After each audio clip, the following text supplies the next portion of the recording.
Okay, we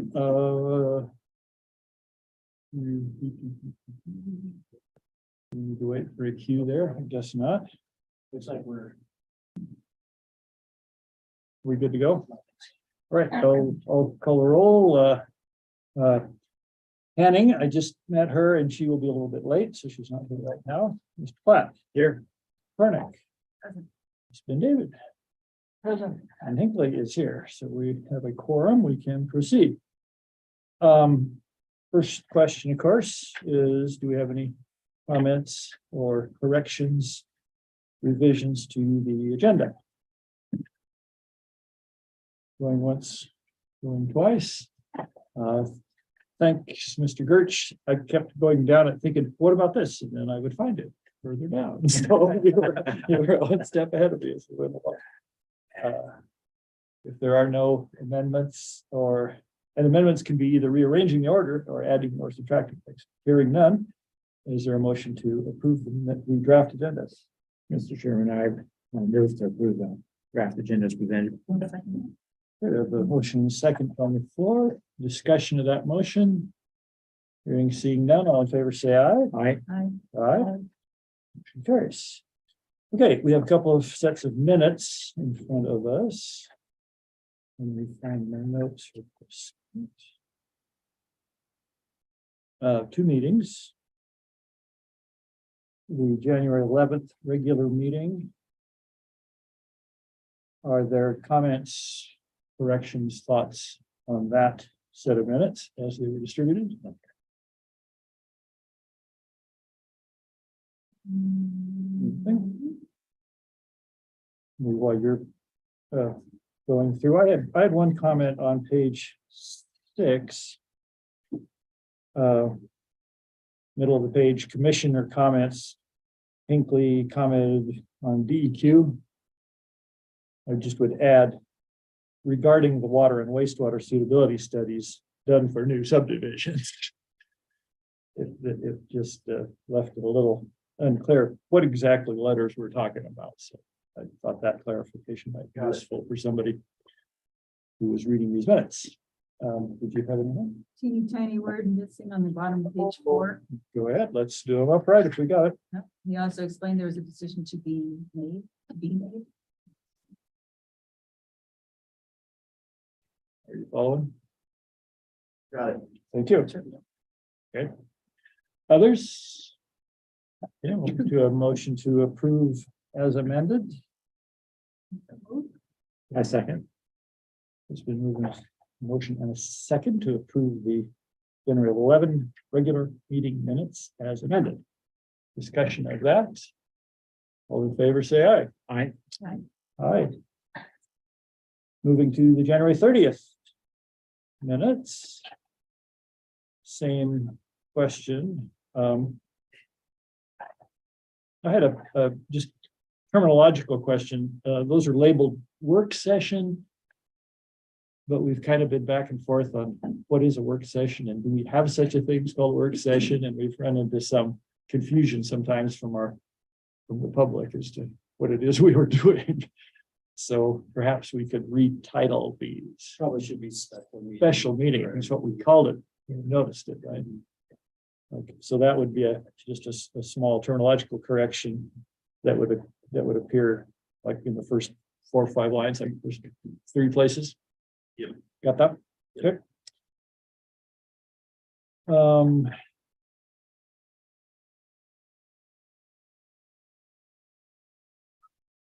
Then I had a small clarification on top of page 2. It says there will be open houses. I thought it would be useful to add consultant-led open houses, just to distinguish. We've got lots of public comments coming from different directions that it might be clear to make who's hosting. All right, that's all I had. Others? Just didn't we decide that we were supposed to email comments, written comments? That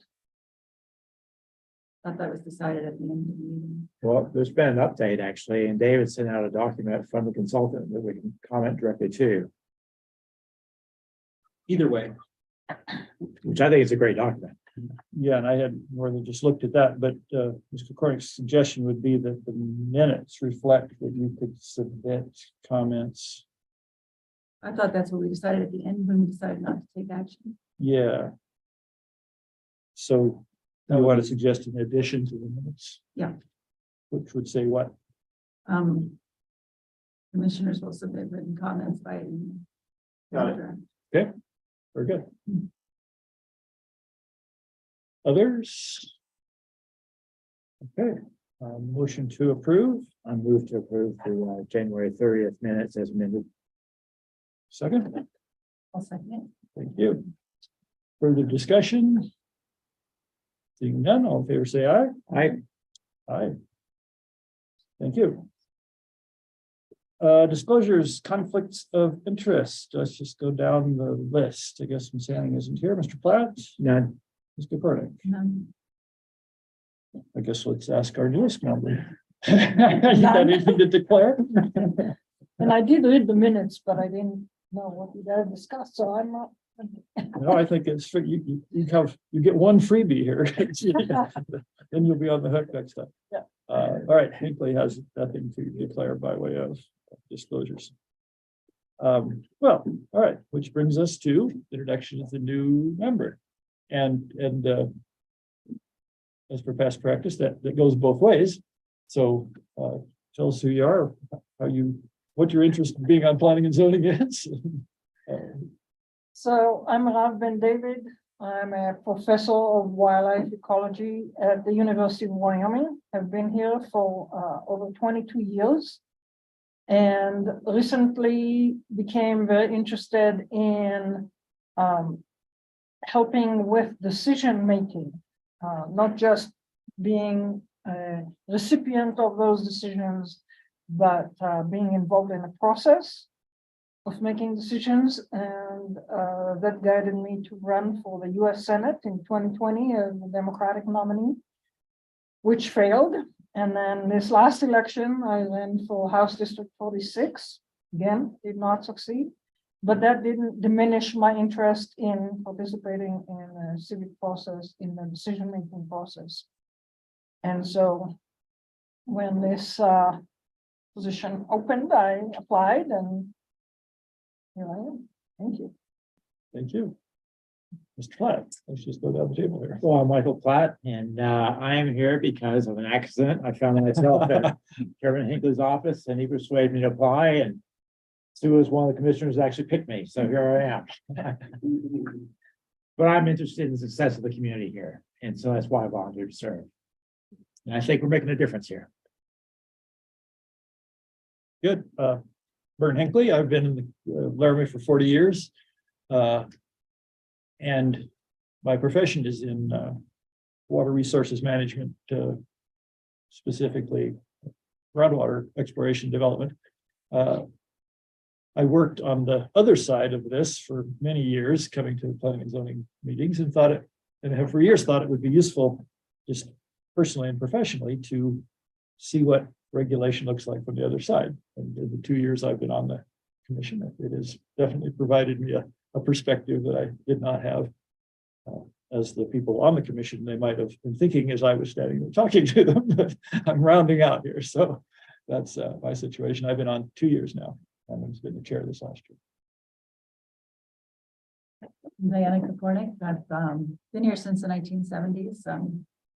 Been kind of peripherally involved in watching the growth of this county and the protection of the aquifer and that, and I care about it very much.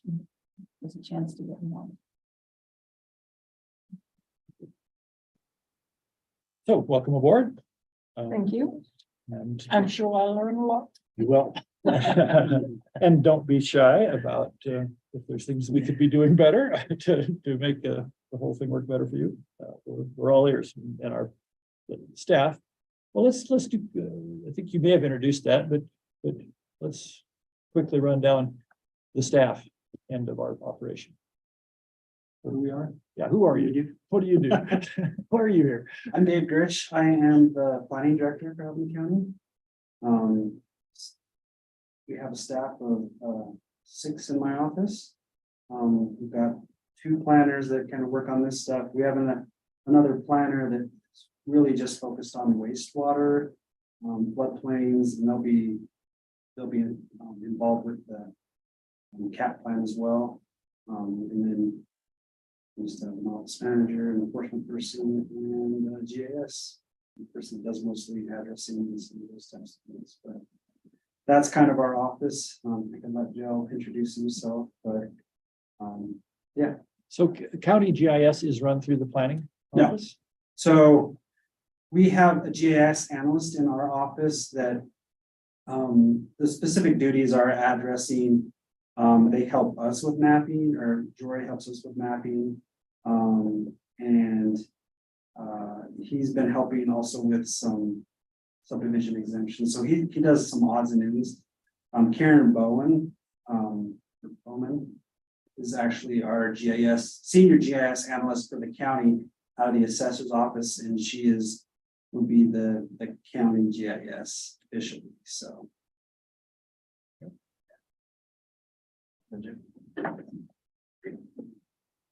I am Joe Wilmus. I am the associate planner, and I have been here a little over 2 years. So, yeah.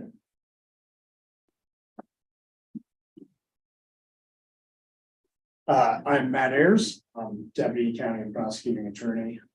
Myself and Jennifer Curran are the two civil attorneys for the county. So we're here to help in any way we can and keep things moving forward. Thanks. Mr. Ayers keeps us on the right side of the law, which is a useful role to play. And our other attendee, Ms. Ibarra. I, as you know, Rob, am the county commissioner, and I am the liaison to the PDC. So I'll try to make as many meetings. Thank you. Nearly perfect so far. Yeah. Well, I don't know. I think she's batting 1 for 2 or something. Yes, I did. I do have a question. Do you bring cookies every once in a while? I don't, however, we can start that. Because the ones you brought on election day were amazing. All right, the next order of business is election of chair and vice chair. And we can talk about how that's done when we get to bylaws, but until we change them, I guess I'll serve that role. So we'll open the floor for nominations for chair, and everybody at this table is eligible. And the obvious thing is to elect Maura because she's not here. Maybe we could restrain ourselves. She'll show up. Mr. Ayers? Mr. Chair, thank you. If Commissioner Hanning is attending this meeting, I think we should probably wait That's fair. That's fair. for those We can come back elections. to it. Okay, we'll come back to that. Yeah. That's an excellent suggestion. I've spoken with her on the issue, and I know she is not interested, but let her speak for herself. Good suggestion. Okay, applications, we have none. So that moves us to the growth area management plan. We had a meeting last week. I would note, Before we move on, may I? yeah, this will be a relatively open discussion. Now, where are we on that? And then we'll kind of work through some issues, but sure. That it's unrelated. I saw on the agenda that our next meeting is March 15th. Mhm. And unfortunately, I'll be out of town. Okay. I'm teaching a field course over spring break, and we will be in Albany with 20 wildlife.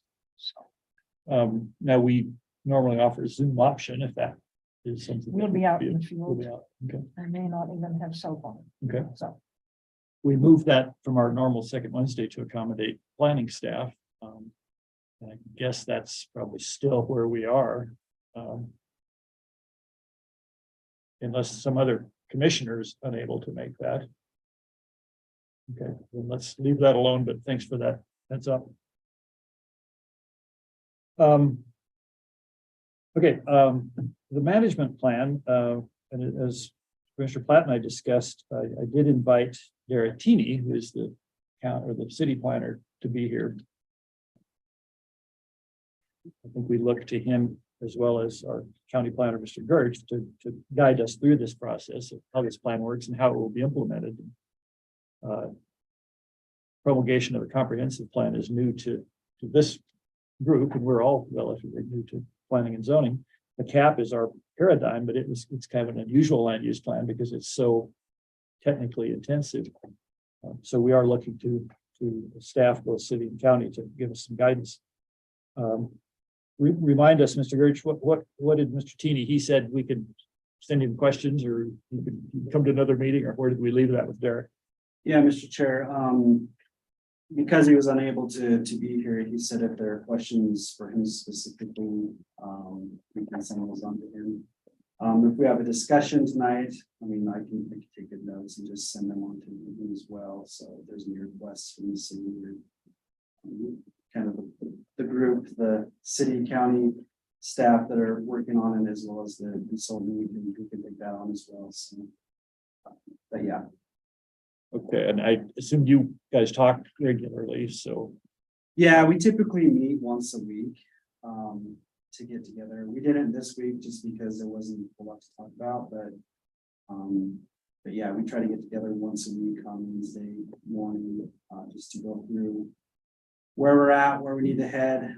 I think the big thing with or I guess the next step for the plan is to do the consultant-led open house that we're going to have, which will be on the 23rd, and we'll have one during the lunch hour time at the rec center, and then we're going to have another one at the public library to try to get folks come in and provide comments on the draft that's available right now. Okay. So it sounds to me like we don't need to be communicating with Mr. Teeny. That would seem superfluous to your regular meetings, I think. Right. So, yeah, I think you can carry our concerns. Where we left it at the last meeting, to follow that thread, was that we would submit comments on the last draft to you, and you would consolidate them. Now we've gotten this new missive from Logan Simpson. So what's your thinking on that? Are we just marking that up and sending them directly to them or to you, or how's that work? So either way, I think it would be easiest if everybody got on and did it on that document, the link that I sent, because then, I mean, honestly, you can see what everybody else is saying, so you're not commenting again, or you can say, yeah, I love what Michael Blatt said, or, or I hate what, I don't know, whatever. But yeah, it'd be best just, it's all on that one document, and then staff can take it and incorporate those things into the plan. But if that's not convenient, like I said, I'd be happy to take any emails you have, and then I would provide those to all of us that we kind of working on drafting that. Mr. Chairman, I'd just like to say, I've already used the document. I think it's a great tool, and I would recommend we try to do that. For the very reason that Dave just said. So it's all there for everyone to see. And it shows up by who was making the comment. Yes. Okay, go ahead. I'll second that. I didn't comment because I didn't finish reading the whole document, but I did see your comments. And I think it's an excellent tool. So congratulations on putting it together. Well, that was our consultant, so I guess they did the Yeah, big bucks, okay. so we're not that smart at accounts. So it just grows. There's no submitting. It just sits there. Yeah, it just sits there and you put in your comments. And It's just as easy as writing an email. It's much better than writing an email. yeah, I'm just, and that's a publicly available, and where does it just sit there and evolve? So there's actually two different versions.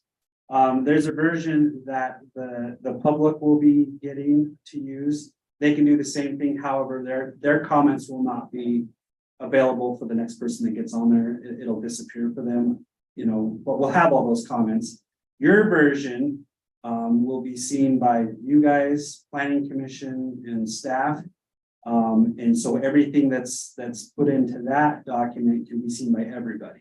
So you got two different documents that we're talking about. And ours, the document that was given to you, or the link that was given to you, allows everybody to see what's going on. Where the public one will just collect the comments And, you know, neighbors can't see what each other are saying, I guess. And when you say everybody, is it posted in a publicly available spot, or you mean everybody of us?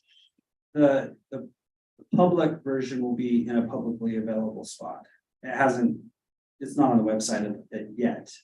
But as part of that meeting, it will be available. Your version is not publicly available, and there's no link given to anybody else. It's just for you guys. Although it certainly could be made public at some point. We shouldn't get too crazy with our comments, but we are not commenting in public on that document at this point. Is that Right, fair? right. But it could be, yeah, absolutely could be made public. I just have to put the link somewhere and everybody can see it. Well, or someone might ask to see all those comments, so. Oh, absolutely. Just Yeah, the usual we'll keep admonition. all of that. So. Yeah, don't write things you don't want other people to see. Just always good Yeah. advice. Well, I mean, likewise, in this setting, you think about what you're gonna say. Sure, yes, that's. Choose your words carefully in any situation, whether it's in public or not, because we are a public agency and everything we do is available. Well, so yeah, just that's a good thing to point out. Any emails that I receive are all basically publicly available if somebody requests them. So if you're gonna get mad at me, call me on the phone and yell. And what's kind of a timeline are we looking at that? Are we asking for our comments by a certain date? So I think is what we're looking at, probably like by the end of the month. Because we'll be getting the public comments as well, which will be considered. We'll be getting your comments. We'll kind of put that into a draft and then bring it back and however the process goes forward, I guess. So the we in that statement is you and Logan Simpson. And the city, Yeah, and the city, yeah. Staff. There's a question. How much leeway do we have in proposing additional things to the plan? You know, ultimately, this plan has to be adopted by, or not adopted, but recommended by this group here, as well as the city group. They have to adopt it. So if you guys get the plan and you want to make changes, you can make changes. So let's say we get all the comments back, we kind of incorporate those and we bring it back and then you guys are like, oh, wow, we really missed this area. It's really something that you can do, because it should be kind of your document, you know, when it goes forward to the Board of County Commissioners. So, I mean, that being said, realize we have done quite a bit of public outreach and those types of things. But that doesn't mean this document's perfect. I don't know, we've had some meetings recently and it's, you know, it's like the more we talk about this, the more we work through these ideas and concepts, I think the better we can kind of refine it. Knowing that it's a general document, but we wanted to say what we wanted to say so that it can do what we want it to do. So, yeah. But I mean, it's a good thought that what's different about this is that it is intrinsically a joint document, unlike say the cap, which we agreed to do cooperatively, but ultimately we could have two different caps. I can't see any situation where we'd have two different growth plans. Right. So we really are much more intimately tied to. Yeah. We want to work with the city as well, obviously. I mean, that's the whole purpose of kind of both these plans is to cooperate and to work through our issues together. And you know, if we're going one way and they're going the other way, we want to rectify that and to get one plan that's ultimately adopted. That's pretty much the same thing. So Well, that's the goal. or exactly the same thing. I guess. Exactly the same thing is the goal. Yes, Right. What I'm absolutely. picturing would be if we were to make substantive changes, we would probably do that somewhat tentatively and then present it to the Yeah, city as planning comments, and suggestions. see how they Yeah. felt about it. Rather like the legislative model where we would, if there were issues between us, then we would get together. All right, Ms. Sanning is joining us. Let the record reflect.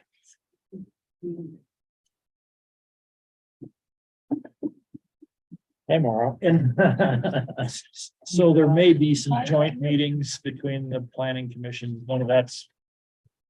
We'll just see how that goes. So, Yeah, I mean, yeah, there's two schools of thought on this, and so we're trying to figure out how we can rectify that and do these things, make everybody okay. So, Mr. Chairman, yes, sir. The one thing I like to say about that, and going back to the fact that we did request Derek to show up. I recommend that in any future substantive discussions we have, that we request that someone from the city attend. Because they're gonna be working together. And I think that's essential, actually. yeah. Can you carry that thought to? and we can make that invitation. So, Well, I'd like to be a little bit stronger invitation. I mean, I really think we ought to have, it doesn't have to be Derek, but someone from his, who's capable from the staff. well, I'll pass on your sentiments. We can make that request. I mean, Yeah. we can't do more. Well, than I that. realize we can't make them calm, but I would think they would want to. We're trying to work together here. Anyway, so. Well, while we're on that general topic, are there other just procedural questions? I guess I see this developing over subsequent months and would point out to my colleagues that we have a growth plan, which will then be followed by regulation. And again, I would defer to your experience and insight. Strikes me that this is going to occupy us for the rest of the year. That Between this one and the cap, I think both of them will occupy us. For the rest of the year, Okay. Yeah. Okay. Yeah, I mean. Once, the idea is to get the plan approved, right? Once that's approved, then we can look into, the regulations. And figure out how we're moving that forward, but, to me, the regulations are a little complicated, and so I think it's gonna take some time to digest these. And to come up with a good document before we wanna really move it forward, so, and I think that's gonna take time.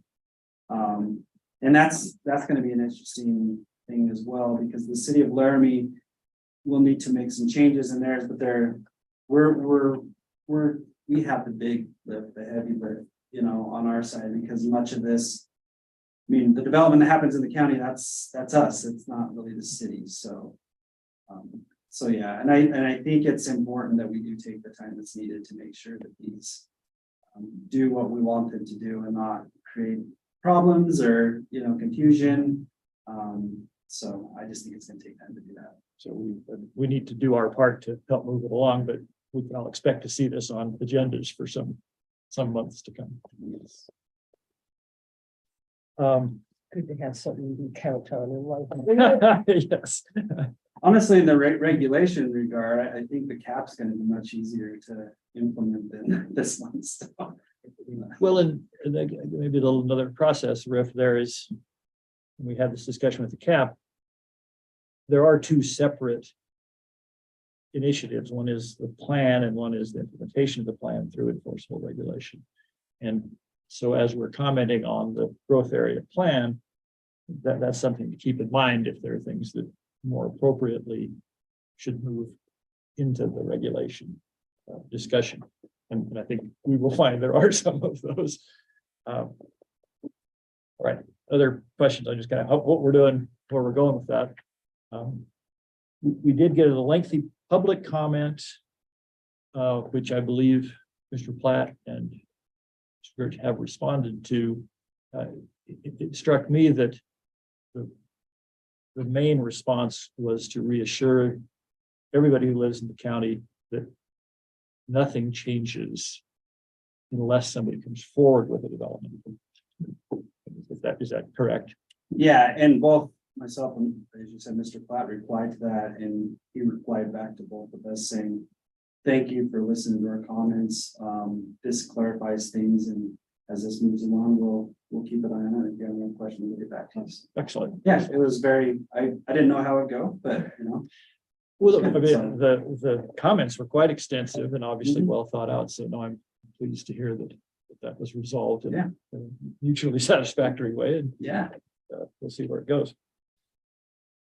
All right, So now that brings us to just a general discussion. Do we want to, are there things that we would like to share some thoughts with? Those of you who've read it, first impressions, things that you would like Mr. Gertz to carry to his weekly meetings as a planner. We're obviously going to get many bites at this apple, but were there things that we were seeing at this point that merited some discussion? So let's just open that up. Well, I have a comment to make. Yes. I have requested that David provide us with a copy of the draft IGA. And that's pending your discussion with the city to make sure it's okay. Right. Yeah, because this is a partnership, I don't want to just, start giving you stuff that they don't know what we're doing or whatever, so.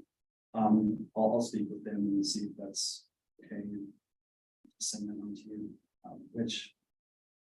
See why I wouldn't. We'll see. I mean, there may be some valid reasons that. Maybe we're gonna make some huge changes to it or whatever, but right now it is a draft, it's not something that's. There's still being changes made. I gave him some comments probably a couple of weeks ago. It's digested and talked about yet, so. But yeah, that is my plan, is to talk with them and get you that information. As we've had some discussion, it kind of seems like it makes a little bit of sense to see where we're trying to go and what this will mean when, the rubber meets the road. So I think those pieces, the regulations and the IGA, especially will give us an idea, and it helps us, I think, too, to determine if we like what's in the IGA, or maybe that means we need to change some stuff on the plan. And the reason I've requested that is because I just want to have a general sense of what it looks like. Not that I want to analyze specific pieces of it, but right now it's a bit of a black box. And some questions are coming about that already. I called up David last week when it was, and asked him a little bit about the IGA, and just threw out, I have no idea how big it is. Is it 500 pages or 5 pages? And I really had no idea. I didn't know if we we're talking about the entire huge plan. And in fact, David says about 5 pages long. And so that's how little I know about it. So again, I just want to have a general sense of what's in there and what we're looking at. Yeah. Because it's obviously going to be a key document. Context. So is the IGA part of the plan? Now back to what's on the plan side and what's on the implementation side. Is this? So the plan suggests that an IGA be created, what it suggests, I guess, but that is, it's not, won't be adopted with the plan. It will be separate and after the plan is adopted. I think that's key point. That's David. Question for the newcomer, what is the IGA? Okay, yeah, sorry. FTP So- divided by the. IGA, it's an intergovernmental agreement. It would be an agreement between the city and the county, as how we proceed in Yeah, I saw process. that, okay. Yeah, I saw that. And also I'd like to raise one other point. Please.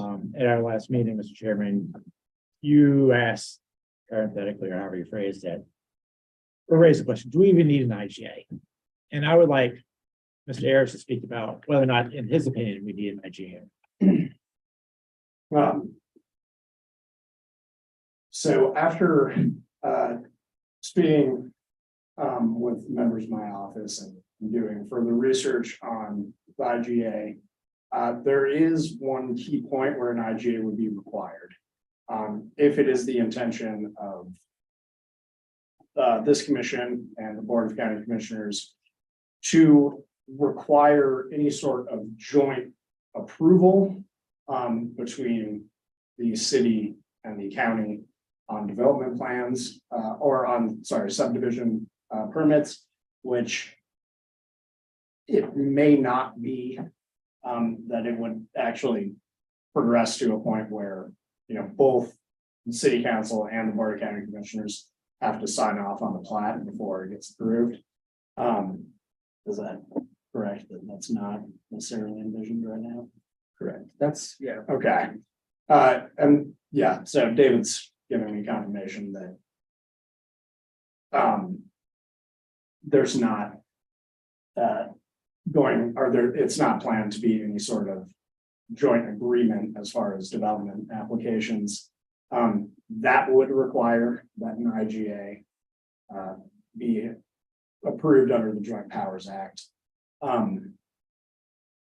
If it's really just that we are going to do X, Y, and Z with respective regulations, an IGA isn't legally necessary. It may be prudent, just so that expectations are clear. But any sort of IGA would be subject to the provisions of the Joint Powers Act, which involves, among other things, approval of the agreement by the Wyoming Attorney General. Do you agree or disagree that it would be prudent? I suppose it depends on the scope of what is actually of where implementation of the plan lands with, or where it lands on. I think if it's something that, you know, it's just to implement these regulations, you know, it may not be necessary at that point. If it goes farther in, this is how review will be conducted jointly, because there certainly is a big element of anything within the IGA is going to be reviewed by the city even more, I guess, thoroughly than it is now. So as far as keeping the terms of that procedure clear, that is essentially where the IGA would fall in. But there are certain things where, I guess, under the Joint Powers Act, both parties have to have the same or very similar powers, duties, authorities. So if there's something that isn't shared between those parties, then there would be really no purpose, because that couldn't be shared essentially. Yes, Commissioner. Short follow-up. One of the biggest complaints that the county people have is that a lot of things that are related to the city are imposed on the county without the county residents having any representation in the city council. And following on Michael's comment, you may get that complaint if there is no agreement, if there is no equal share of power. You see my point? I do. However, with implementation of regulations within the county, those still have to be passed by the Board of County Commissioners, which are the elected representatives for members of the county, and could not be without their approval. I don't think this would bring up a democratic representation problem. Except county commissioners are not required to be county residents. They can be city residents. So the comment is that you have the city interests overrepresented in any decision making. Now, I'm not saying anything about our excellent commissioner, but I think clarifying the shared governance with regards to the plan would be really good, even as a an optic. It will be completely clear going forward who has the authority to do what. And as say, Mr. Ayers will make sure that we are within the law. But let me respond to another point. Everybody in this room is a resident of the county, full stop. All of the county commissioners are elected by the full county and fully represent everybody in the county. So I'm quite resistant to this, any notion that for some reason, the people who live outside the city are not adequately represented on the county commission. Everybody has a vote. Now, my suggestion as far as the intergovernmental agreement, and we'll see how it develops, is that if we don't need one, we shouldn't have one, because then we avoid any such entanglements. If the county commission, with our recommendation, feels that certain accommodations are appropriate, then they can extend those to the city. So I'm picturing a situation where we may pass a regulation that says we, the county, will provide comprehensive review opportunity for the city, and we will take those review comments into consideration as we move forward with our decisions. And that stops short of saying the city has veto power. But I think we can accomplish, at least I offer this thought as we're going through this, that we can accomplish everything that's in the growth area management plan through discrete county and city regulation. And we won't need an intergovernmental agreement. That would be my direction on this.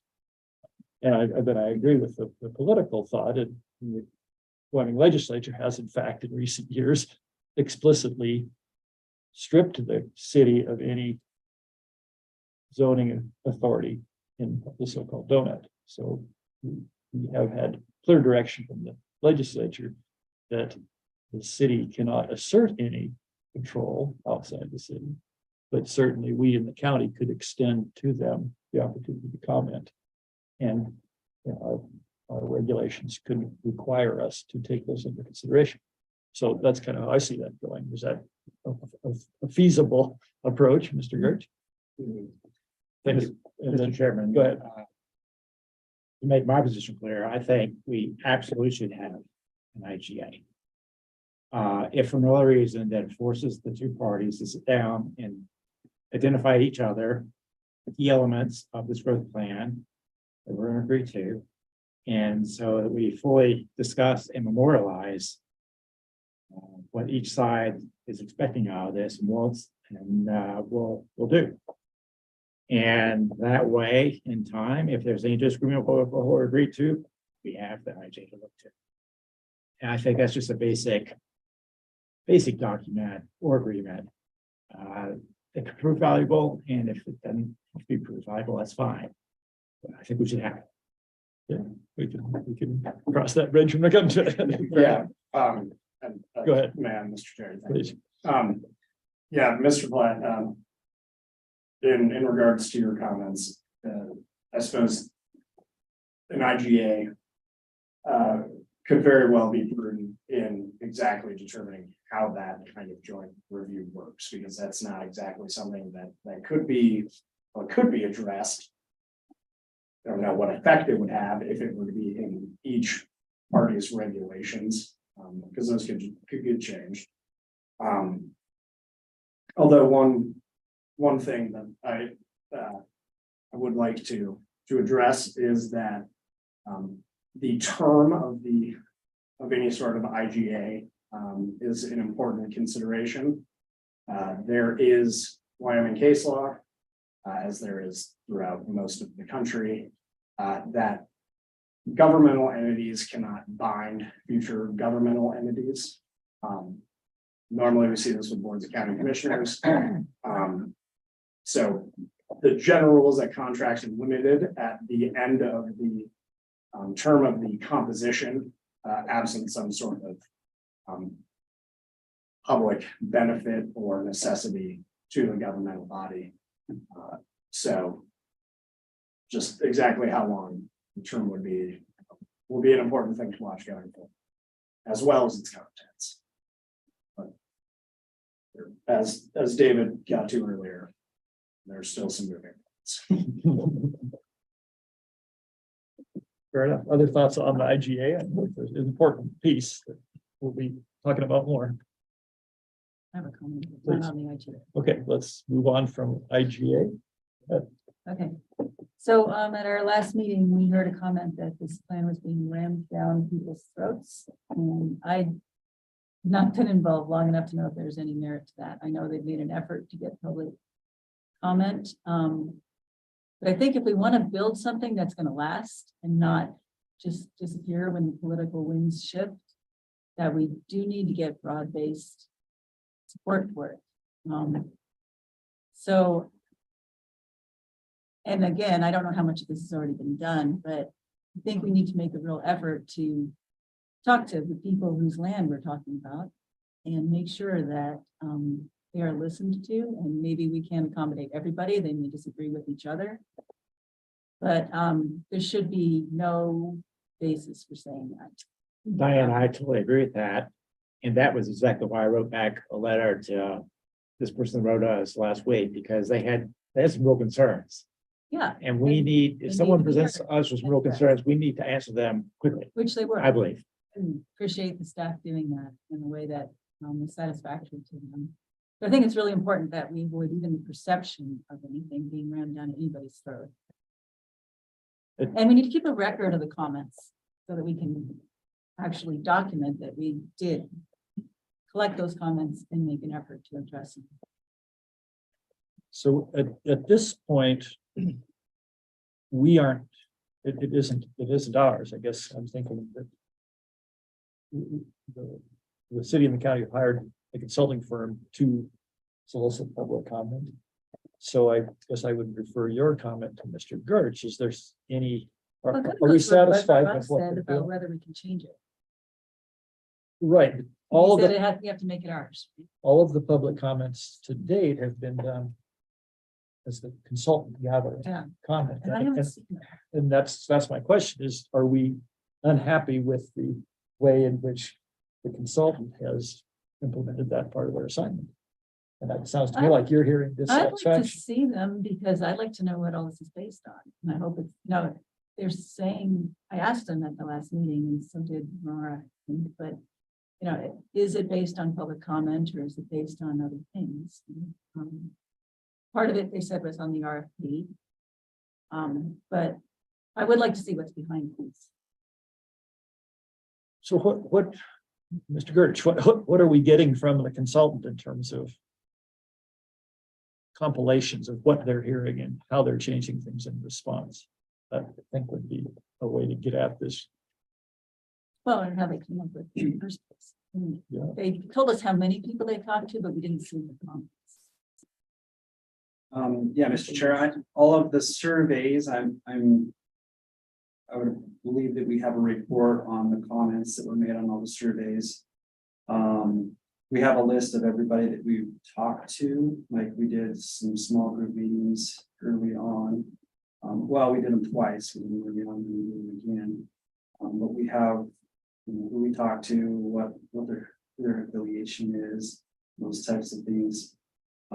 They did collect information from like the pop-up events, so when they showed up at farmer's market or Pregnant's birthday, we collected those comments. We had note cards and stuff that we collected with that information. What we have, I'd really have to ask the consultant to see where's the documentation, all this. And if that's something that we all want to look at, I mean, I think that's an appropriate request, and honestly, it's our information because we paid for it, so we can get that information. So if that's what we're asking for, is just to see, you know, what the public is saying, does this plan reflect what the public is saying, those types of things. I mean, really, Yeah. the ones that I went to, people, I mean, it wasn't like they would look at the maps, we kind of explained, some people were really interested in the maps and the different scenarios. Others were not so much, and they would just say, oh, we've got a housing problem, or, oh, we need to be able to do whatever we want in the county, or, you know, just like those types of comments. So it wasn't like the people that stopped by these booths always like understood what was going on. But some of them were interested and like just thought it was interesting too, you know, and make some comments, but yeah. So I don't know, if that's what you want. I mean, I can Yeah, provide that information. I think that What would we be have. helpful, but also, what would you guys think about mailing a letter to each person who owns land in this area, telling them where to find the draft plan and actively soliciting their input? And posting on social media as well. Yeah, and I think, you know, at farmer's market, oh, that's great, but it doesn't catch everybody. Not everybody goes to farmer's market, nobody goes to Freedom Has Birthday. And really, if community is not behind it, we're wasting time. Right? It's, Oh, no, I think that's absolutely true. I guess I'm still struggling though with why did we hire a consultant? It was to save staff time and our time to do all of that in a Well, maybe professional and the responsible consultant way. sent a Maybe, letter. no, maybe they aren't doing well, but maybe that's where this goes. And I don't know what the contract looks like, but the first stop on any of this discussion at this stage is this firm is being paid a lot of money to solicit public comment and consolidate it into the report. That doesn't mean we have to do whatever they tell us, but I would like to have that process play out before we were to jump in and start assigning our staff to doing what should have already been done. Well, if that's part of their job, could we ask that they solicit it by a letter to those specific landowners? Is that something- Okay, I don't know the contract at all. So has. Ms. Ibarra, do you want to speak to that? I don't know the contact. What I was going to ask, was there never given direction?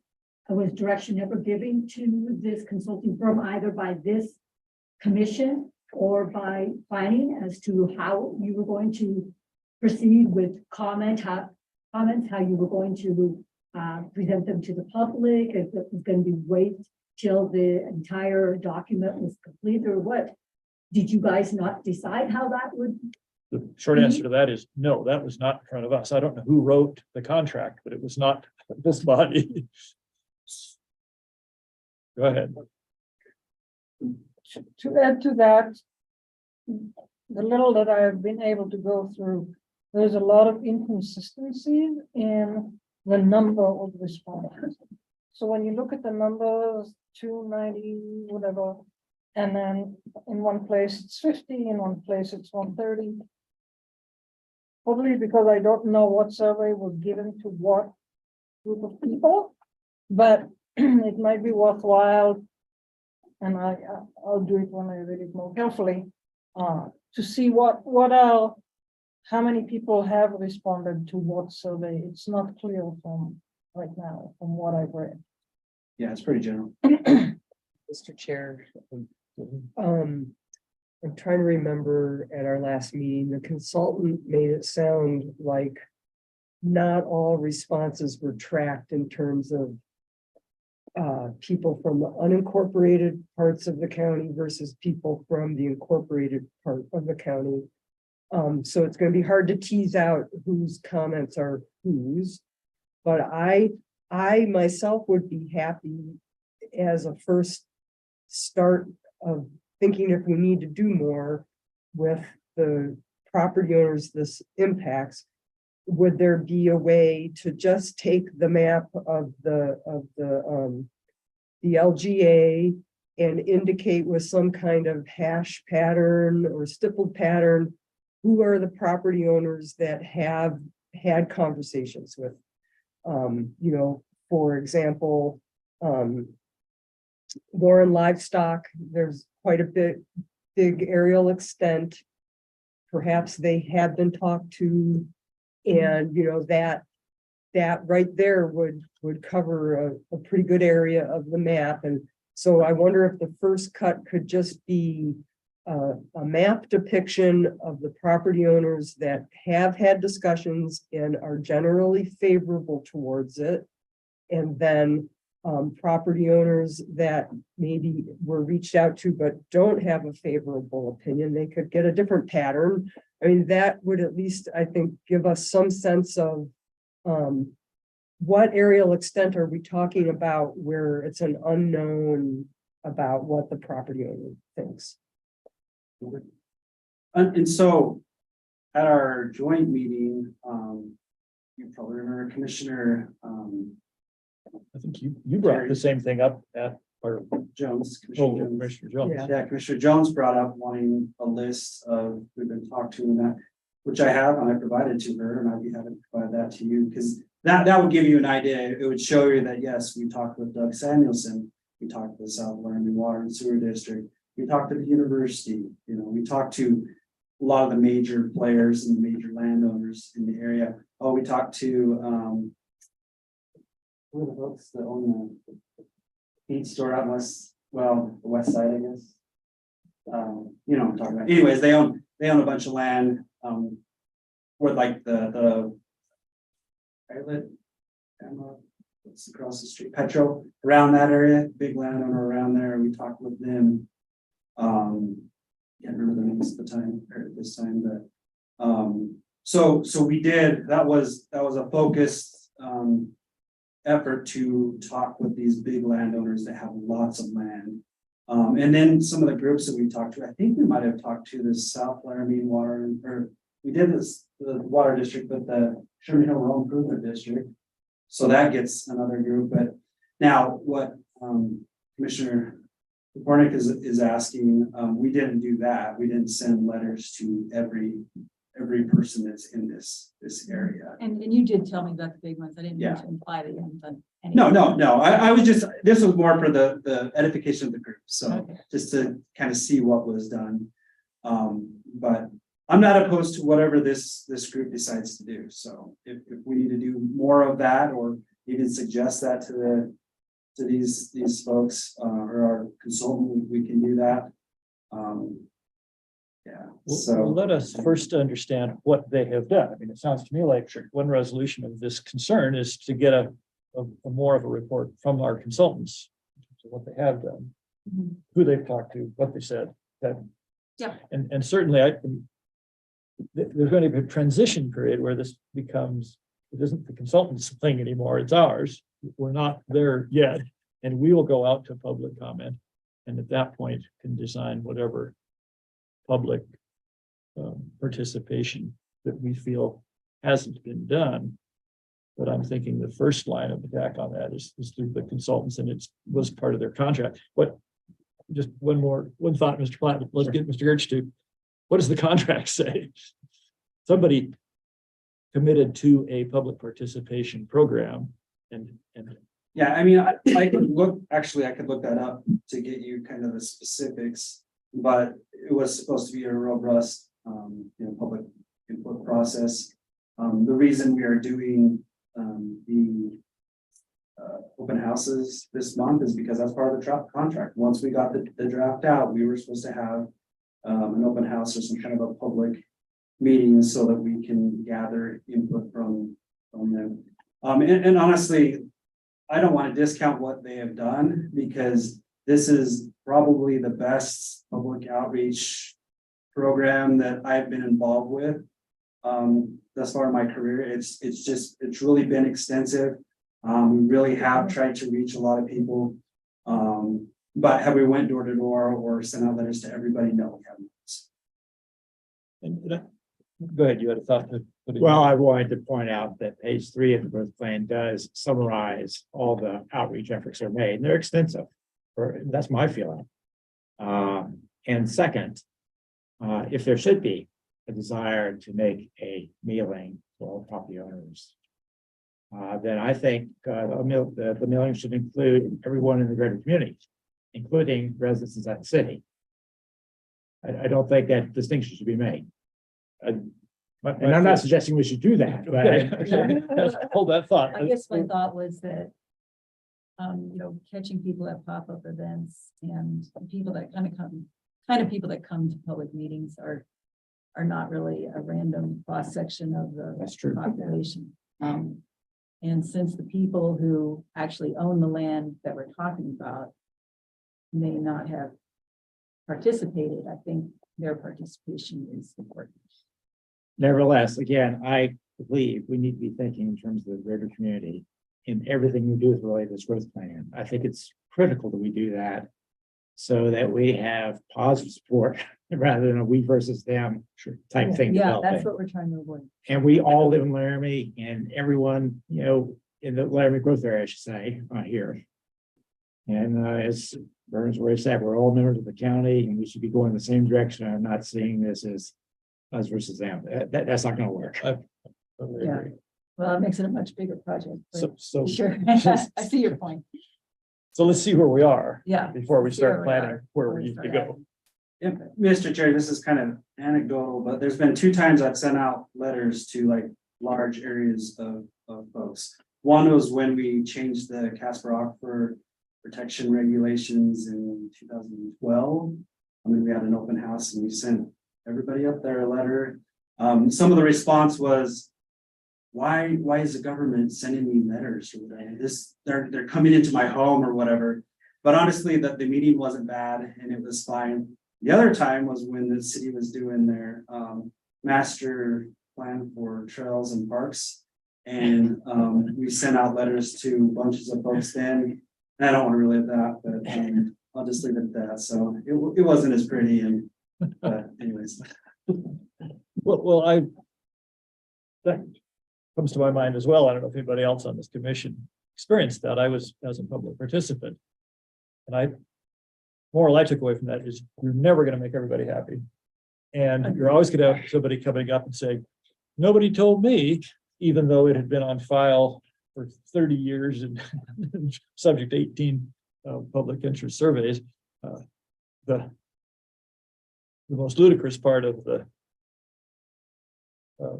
recreation and planning was the city had come forward and said, if we were ever to annex this area, it would be good to have a pocket park, for example, over here. Fair statement.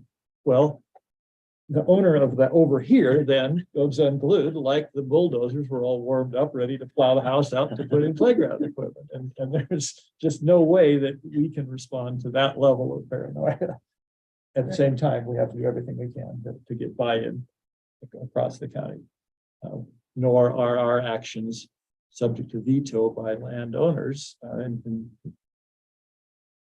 the whole idea of planning and zoning is it's a community effort to corral public or private decisions. There's no way around that. So people who say, oh, you can't be telling people what to do with their own land. Well, Mr. Ayers can quote you chapter and verse of the authority under which you can, and that is an authority that should be exercised with great discretion and caution. But ultimately, that is the business in which we are engaged. Okay. And I don't have any illusions that we'll get 100%, but I think people should be heard. yes, absolutely.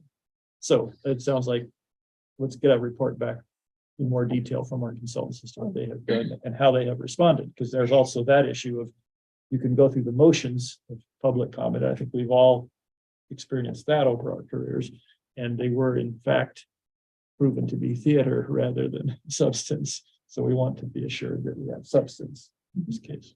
Fair? Yes. The question I have is, we have gone through a similar process, not as extensive and impactful on residents, but what we did with the Pilot Hill Recreation Area. Is that the one you had a bad experience with, or? No, that wasn't it. It was basically when the city was trying to do their master plan for parks and trails and things. So. Gotcha. And that was just because there were some very angry people and a lot of misinformation that was going out there. And so it was, not so great. I think at least the public meetings I attended for the Pilot Hill Recreation Schoolyard area were excellent. And maybe we can, if the consulting company's firm we're using is interested in or planning on more public outreach, maybe we can follow that model. It would be very, very productive. Okay, I'll point them that way. I think we're kind of at that end of the public input stage with this, but at least for the consultant. For the consultant, yeah, and another thing that I had discussed with Mr. Gertsch, I mean, we have tended to think of the public comment, the official public comment periods under which we have to proceed, 30 days, public hearing at the end of it. We've presented to the public something that we consider was pretty well finished, and the idea was, we really don't want to change this. We can, on our own initiative, have a more relaxed version of that, where we put something out for public comment, not as we're going to do this, try to stop us, but as we are interested in what the public has to say. It wouldn't be an official 30-day with a public hearing at the end. It would simply be a call for public comments. It's not something that we have done much of, but we could certainly do that. Again, once it comes over and lands squarely in our laps, we can certainly do that if we feel like more is necessary. Within, of course, staff and economic resources. I suspect that the staff would like to have as much done on that contract as possible. or other thoughts on that very important issue of, are we being responsive to the county? These are all good points. Thank you. Other topics that you would like to? Go ahead. Well, first, I just would like to echo what has already been said about wishing that we could see all the parts of this, the plan, the regulations, and the IGA. Not that we have to comment on the regs or the IGA, but when you know, since the plan is sort of the scaffolding that we're building off of, to make sure that it contains all of the pieces that would be necessary to have for the regs to flow from. So I sort of, like we're doing with the cap, and sort of thinking about all of the moving parts, but not on the same schedule. It would help me to make sure the plan is thorough for what is being envisioned for the regulations. And I understand that's other people's decisions to make, but just wanted to join in on that sentiment. And then I guess something that Jake sort of alluded to at our work session is the idea that we don't really have costs that we're working with in front of us to have an understanding of like what density do you need to build at in the LGA for a developer to, make a reasonable profit from, are these things in line? Because otherwise I don't see that there's any other tangible incentives being presented to potential developers like you guys put up the housing, we'll run the sewer and the water through your land for you. I mean, so I feel concerned that if we don't really know that the price deal is going to work for a developer, I'm concerned that we will have the unintended consequence of pushing more development out into the unincorporated part of the county, which is not, is a stated goal that we're trying to work against. So I don't know if there's something a consultant can do to look at the price point of what density you have to have to be able to run utilities. And I don't know if that's something we can produce or not. Well, more to that point, I think that's a good reason to have a city here. Because they're more familiar with that kind of thing. Right. There was an infrastructure study done.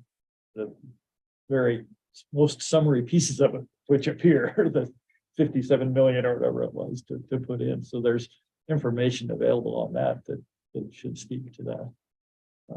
But you picked up a question I had as well, and that was the word incentives. And this was represented to us as a way to incentivize the kind of development that is envisioned for the growth of the community. But it looks a whole lot more like it's a regulation rather than an incentive structure. So I was curious about getting a little more feedback from our consultants on where those incentives lie. And that would speak to your concern as well. I'm a little bit skeptical. Because the general overall costs that they presented includes running sewer to like the Sherman Hills area without necessarily annexing it to make an income off it. So I don't know how you tease out of that big number how you actually need to size a development price point wise for a developer to find that it's worth it to them to follow city code and run your sewer and water to the farthest point of your subdivision. So it can be hooked into from the next landowner over when they go to develop, is that gonna bring in development. From a very big picture perspective, we do have two numbers to work with. That was the overall cost of sewer water. And that was roughly $116 million for the scope of the area in 29,000 dwelling units. Very rough figures. It's very roughly $4,000 per house. And that's a very reasonable figure. If you talk about like an impact fee,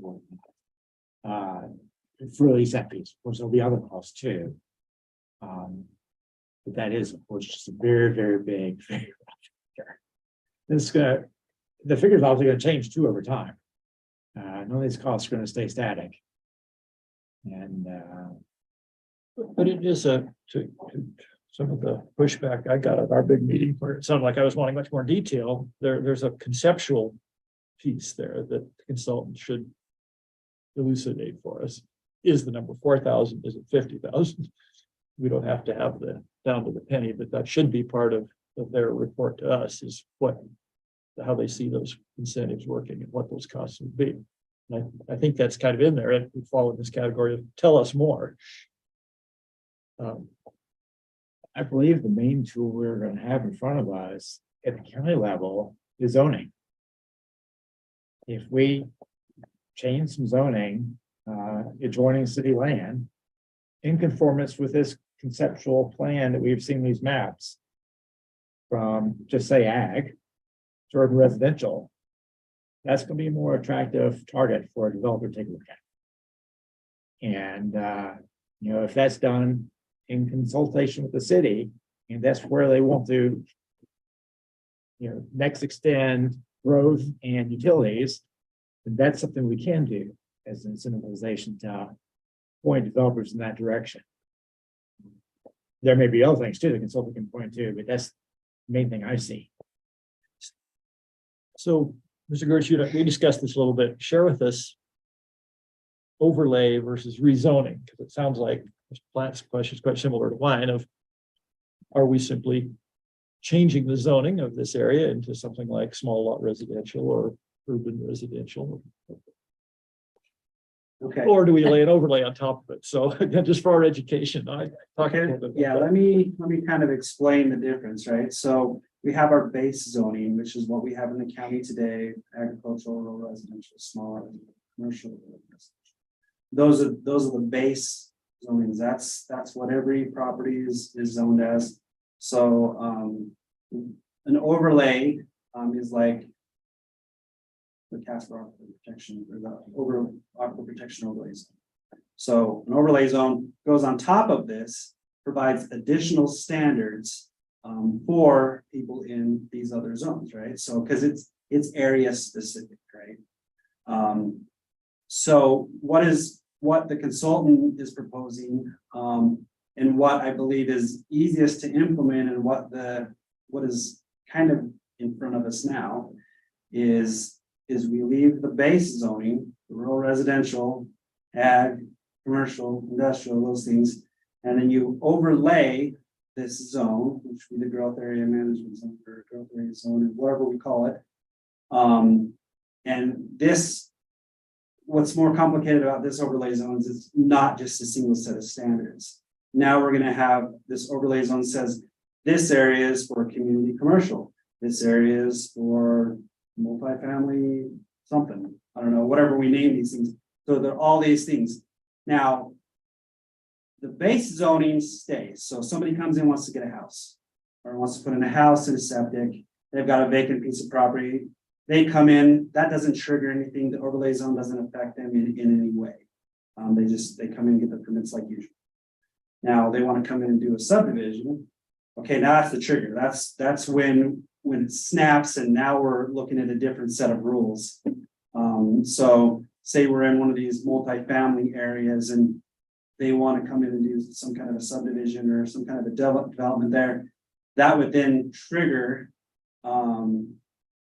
this higher set of rules, this different set of rules. So now it's multifamily.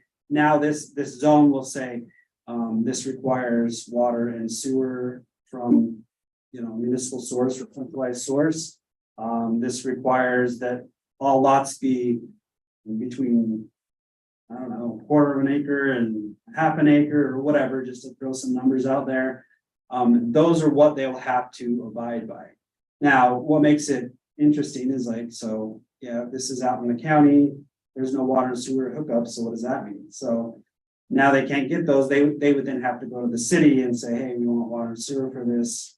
We'll run it out here and they say, okay, well, then we'll let you develop and you develop it under that new zoning scheme. I guess that's what's being proposed now. I mean, if we wanted to go and do rezone things, you know, what that would mean is one, we'd have to come up with a bunch of new zoning districts that are outside of this overlay. I mean, we basically take what's in the overlay and then add those to our zoning thing, which would then would create ripples through our regulations, which would be a whole lot of work to do that. To add all of those different zones into our land use plan, to add all that other information in there instead of just having this overlay. Not that it's not doable, but I think there's more zones being proposed in this overlay than we have in the county, probably maybe a couple times. I don't know. There's quite a few different zones. So that's where it gets complicated. I mean, the easiest way was the overlay zone, to do the overlay and with the trigger that says, okay, now you're doing a subdivision, now these new rules are in play. You have to abide by them or you have to do what you can already do in the base zone. So we're not really, it wouldn't be taking away anything from anybody, but the future prospect of development and subdivision would have to be in accordance with this plan. Does that answer questions? Yeah. One follow-up? I guess it still sounds to me like you're gonna have to develop all these zones and what all their criteria are anyway, whether you have it in two separate documents or just roll it into an extended list of the present zoning. I'm not keying on a big difference there, but either way. Well, I mean, I guess I guess where it gets complicated is like, it would change, instead of changing what someone can do in their zone right now, other than subdivisions. If we left the base zoning, everything stays the same, they still come in and do the same permits or whatever. As soon as you put a new zone in there, a new zone, or you change the zoning to something else, now it's a whole different standard, you know, it's like all the standards have changed. You know, maybe we aren't gonna allow what they already have there. I mean, that's where the grandfathering stuff, they'd be allowed to do what they want to do or what they've already got on there, but if they want to do like something more, it might change that. Not that, you know, I mean, I think we could do either way. I mean, that was my question. We were actually going through this exercise and they started giving us these regulations. I'm like, what is going on here? How, are we going to rezone this entire area? I'm like, no, it's an overlay. It's just doing an overlay. And they actually had to convince me, you know, it took a couple of times to like try to understand it or whatever. Maybe I still need a few more Yeah. passes through it. It sounds like you are rezoning this whole area. I would also say that the overlay would only pertain to the Laramie growth area, whereas if you added it, all those zones to the zoning resolution, it opens it up to the whole county. Yeah. So, They could be. yeah, Okay, So there's an unintended consequence there, Potentially. of somebody wanting to do things that right now we're not contemplating wanting. But it Correct. opens the door to them being able to request it. And if we were gonna actually rezone the zones, I would say, okay, let's cut out about half of what you proposed in this overlay. It's just, there's a lot and I don't know. okay, there's a lot either way, but Right, again, right. we're getting ahead of. This is the ourselves. way that we went. We went with the overlay zone. This is what's gonna be presented to you. If you don't like it, then. we'll do something. But with that explanation, I mean, that accomplishes what I was trying to describe, but that's the process. Okay, You know, once you designate a higher density, you know, residential, you know, housing next to the city, do an overlay, that does create incentive to develop there as opposed to yeah. someplace it's zoned agricultural. Existing agriculture. Well, and a requirement, I mean, again, right now, if you're zoned, say, small lot, what's our densest zoning? Urban residential. Urban residential. you could subdivide something that was zoned urban residential into 10-acre lots. Right? Because it's a minimum lot size. Correct, yeah, Okay, under this scheme, you would not be able to do that. Am I understanding that right? correct, yeah, so what's in the proposed regulations that no one's seen except for me and Joe apparently, Matt, I think Matt may have seen it, but is they'll have maximum density and minimum density, so they'll be within a range that you have to be, so there's a cap. So that, I mean, So that you is can't what, have that is greater- what is transcendently different than anything we've had in the county before. Sure. Is a maximum lot size. That strikes me as a very big deal, Mhm. and we'll have to sort that out, but I'm understanding that correctly. That was what's being suggested Correct, to us. yep. Okay. One more kind of large question, just as we go forward, the point of this whole exercise is to encourage denser development next to the city. And one way that we're doing that would be to require central water and sewer. So my question is, rather than having that kind of indirect approach to it, maybe you just stick with minimum lot sizes. That's what we're really, or maximum lot sizes. Am I correct to perceive it as that's really what we're trying to do with this plan? Yes, we're trying to create, this plan is to basically allow for or encourage properties to honestly annex into the city, get their services, and then develop as the plan is shown. That's kind of what the impetus is, especially for right around the city, is to, require, not require, but like they would have to annex to do what's being proposed, basically, in that area. But it is a little more than that in terms of setting aside land for roads and identifying, that those major pieces, which do need to be done up front. Yeah. In Sure. some sort of orderly, reasonable fashion or rational fashion. Rather than having everything developed and say, oh, we need a road here, Right. it's too late. But if I could somehow manage to develop half-acre lots with individual water and sewer or individual septic and water, that would accomplish the goals of this plan. It would be unlikely to pass muster in terms of waterways accessibility. So I'm just playing with the thought of, is there a way to get where we want to go with the minimum number of prescriptions? Just something to think about as we move forward. And that's where my thoughts would go, is to pass as fewer laws as is necessary to get to where you go. All right, that's kind of the end of my comments, but I really like that thought of, we don't want the result of this to be that we have no development next to the city and all the development is beyond that. That would be totally shooting ourselves in the foot, right? So, good point. Related question? Please, Sorry. no, go ahead. What about other communities in the county? Are we limiting this just to Laramie? Are we going to look at Centennial? So the plan is specifically to around the city of Laramie. Mhm. Centennial is actually not incorporated, so it's already part of the county, so our rules apply in Centennial.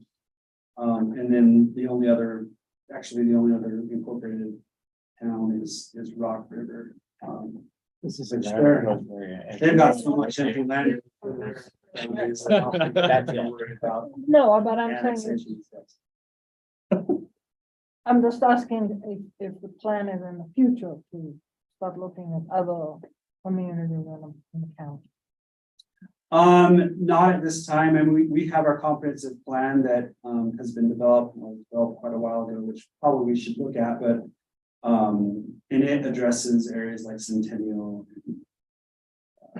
any of the water districts, 9 Mile, and those areas. But there's always the potential to do like sub area plans for these different areas, but nothing's in the hopper. So to speak. There's a lot of development is happening all over, and Absolutely.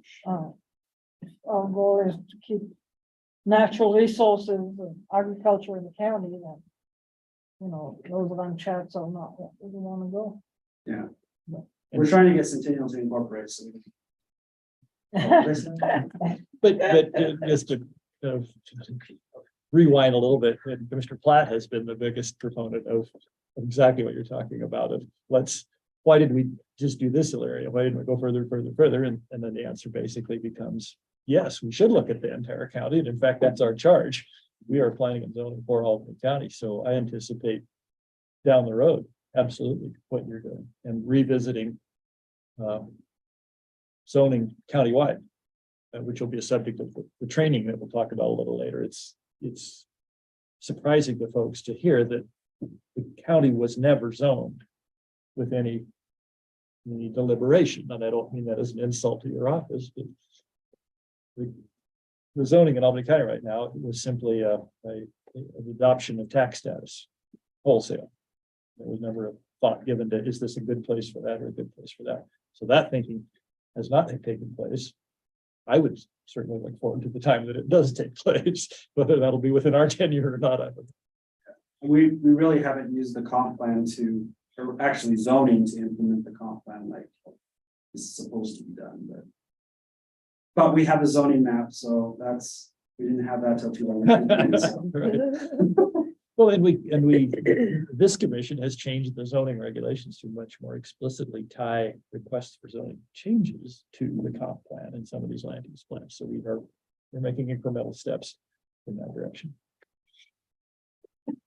Okay, other thoughts on growth area management plan?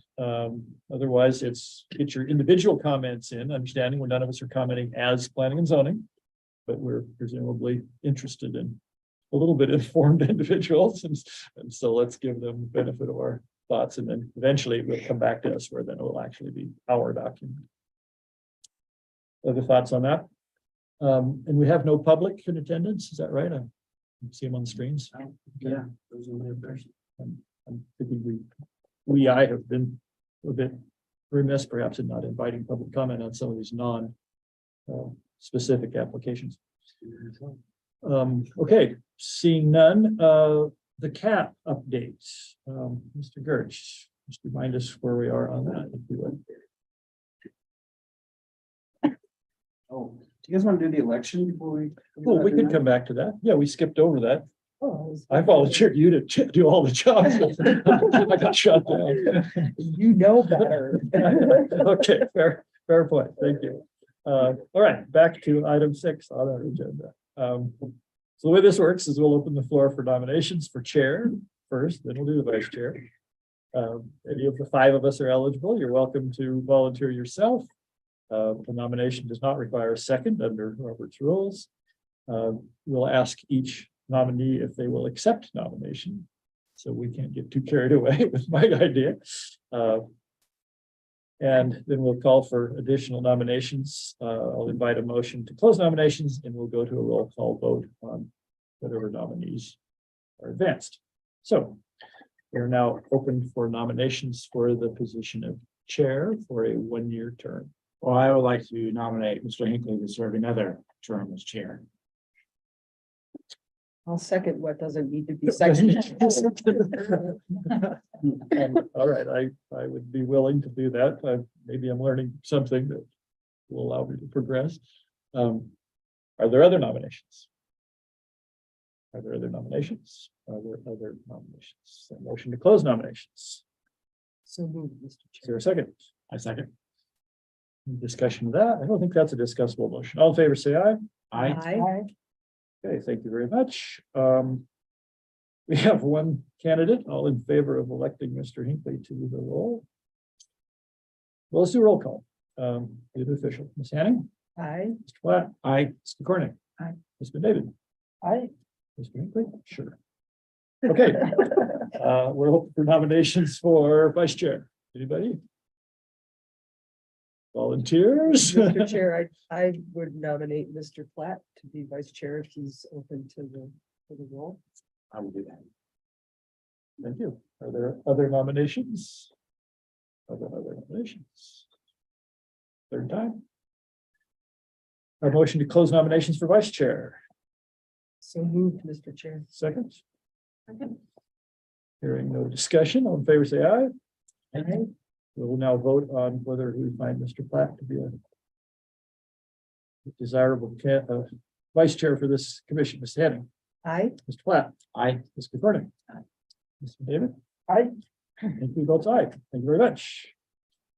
We'll reconvene on 1 year from today to see how we like that idea. right now. Okay, cap update. Mr. Gersh. All right, Mr. Chair, so, I think we're all aware there was a subcommittee created, we went through the document. And sent on some comments to the consultant and Stantec. And I believe that they had some other comments that they were looking at as well, but they were supposed to have their new draft by the end of January. But I think other projects and other things were pulling in different ways, and so now the next date they've given us to have the new draft is February 17th, I believe, so middle of February, we should see a new draft. Once we receive that draft, then after the city and county get together and negotiate how the process is going to go forward, we'll determine how we see that. But yeah, so that's kind of where we're at. They're taking the information they received from the subcommittee and some other comments, putting that into the draft, and then Stantec should get that back to the city and county staff. And I honestly, me and Darren, my counterpart at the city, have not. Darren Parkins, the water, is he now natural resource manager, Coordinator, manager, something. Who was a water resource guy, but then it changed, but he's my counterpart at the city. We've been kind of playing some phone tag, so we haven't got together to talk through kind of the next steps, but you will see it once we get it. And we'll either have a joint meeting or be meeting separately, and I guess that's where the discussion is how we're going to see this next. But we'll keep you posted, and yeah, that's kind of where it's at. Kind of a So, holding pattern. yeah, the ball's in their court. Stantec's Yeah, at this right point. now, yeah. So there had been some confusion about this technical subcommittee. So for the record and benefit of my colleagues,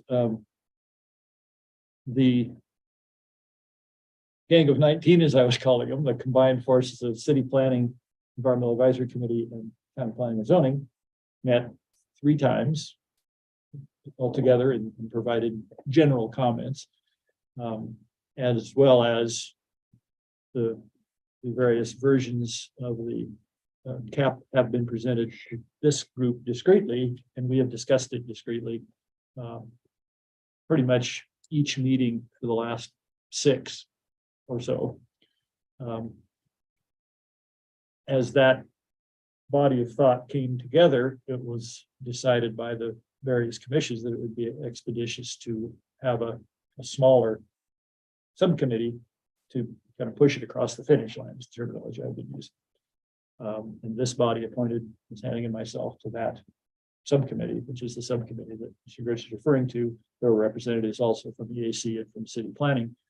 That committee met 3 times in December, just informally. There's no quorum of any group there, and discussed kind of bringing a focus to some of the things that we've been hearing out of those larger group meetings. And so we tried to articulate some specific issues that we thought it would be appropriate for Stantec to clarify and expand upon to better serve the purposes of the project.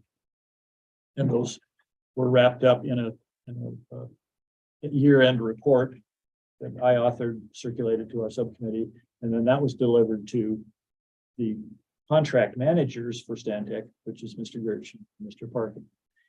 Now I'm assuming that then was presented to the steering committee, and there seems to have been maybe a little stumbling there, but that eventually did happen.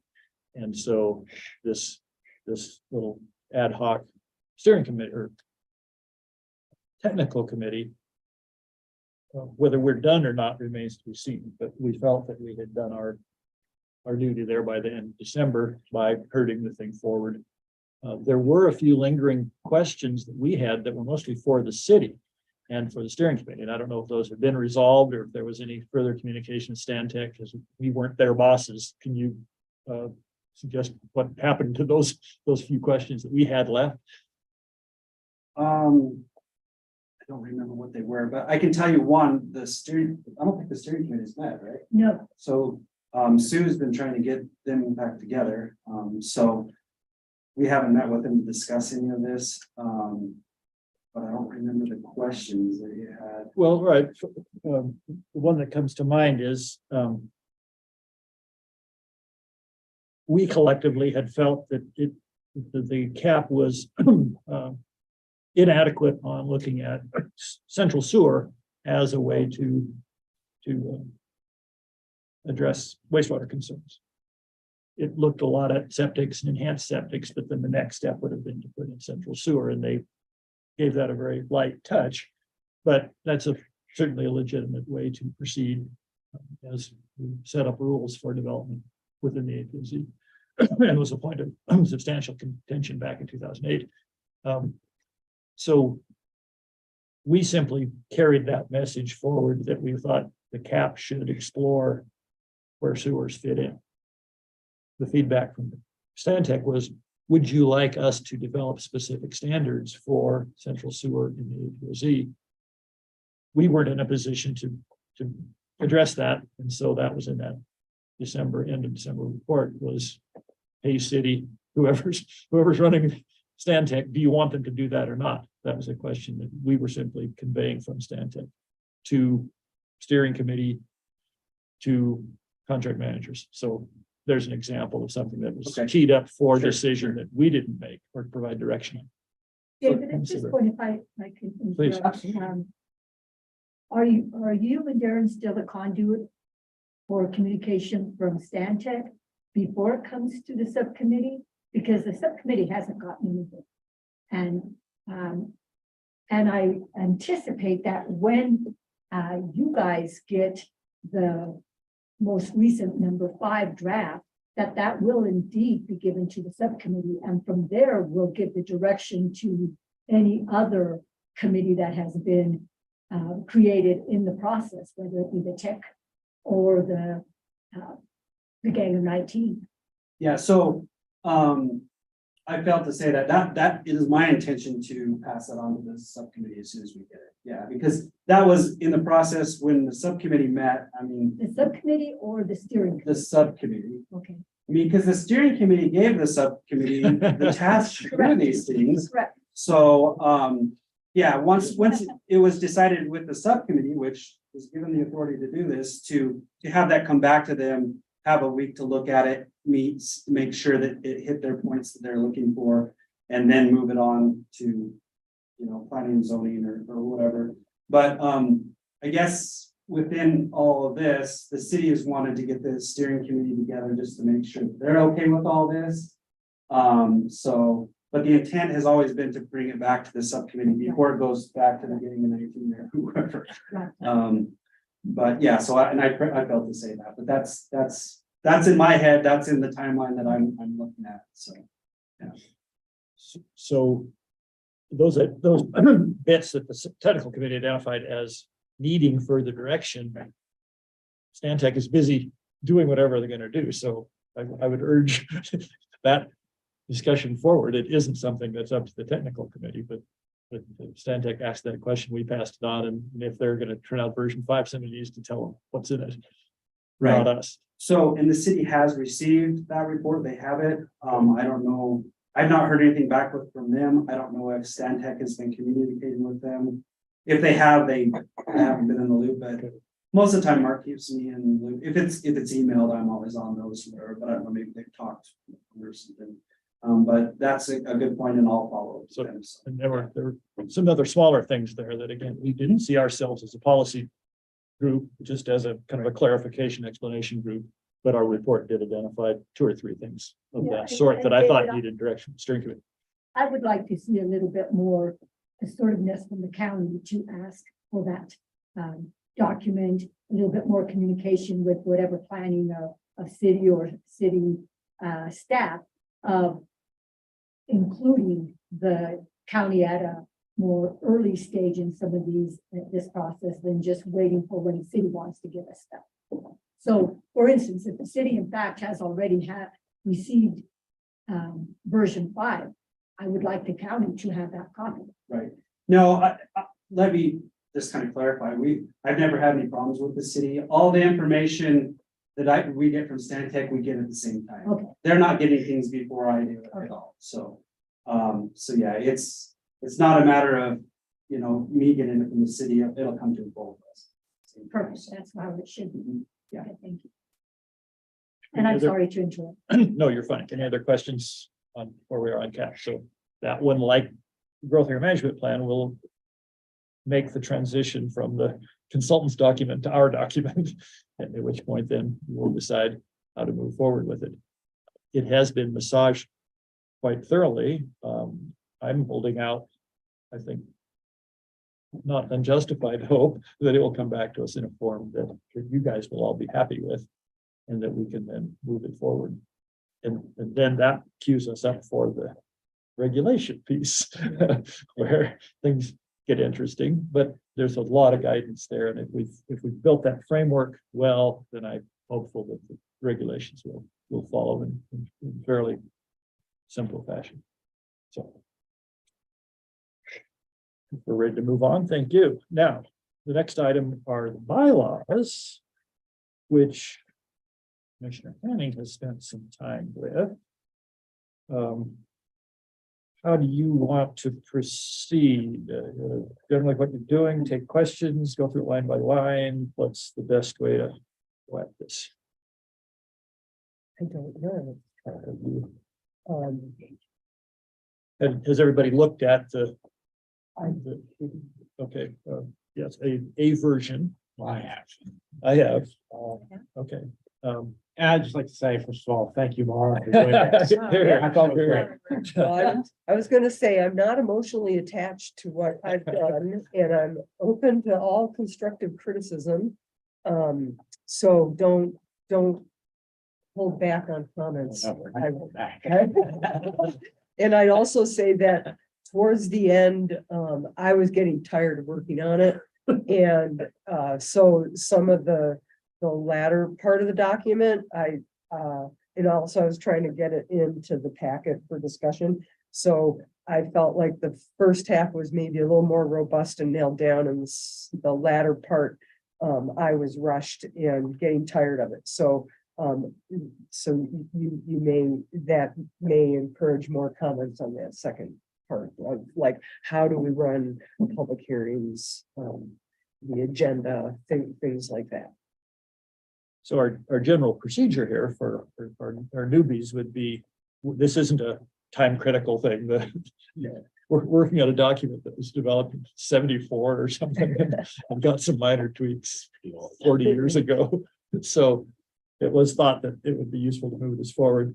And Mr. Ayers has done a great job of reminding us of where our practices and state law may have drifted a bit.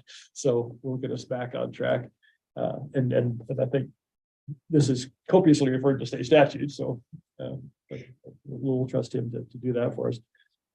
So I think the idea is we'll kind of work our way through this, maybe give it a certain amount of time tonight, and then we'll come back to it.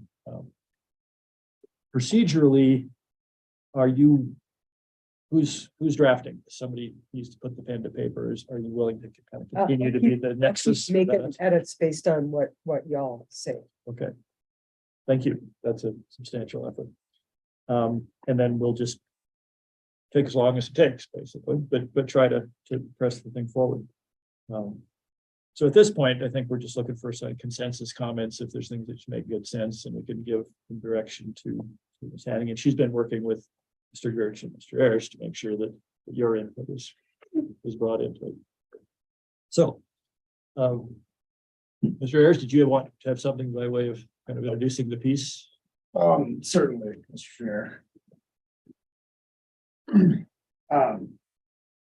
Yes, once again, thank you very much, Commissioner Henning, for taking the first run at this. Unfortunately, the past week and a half,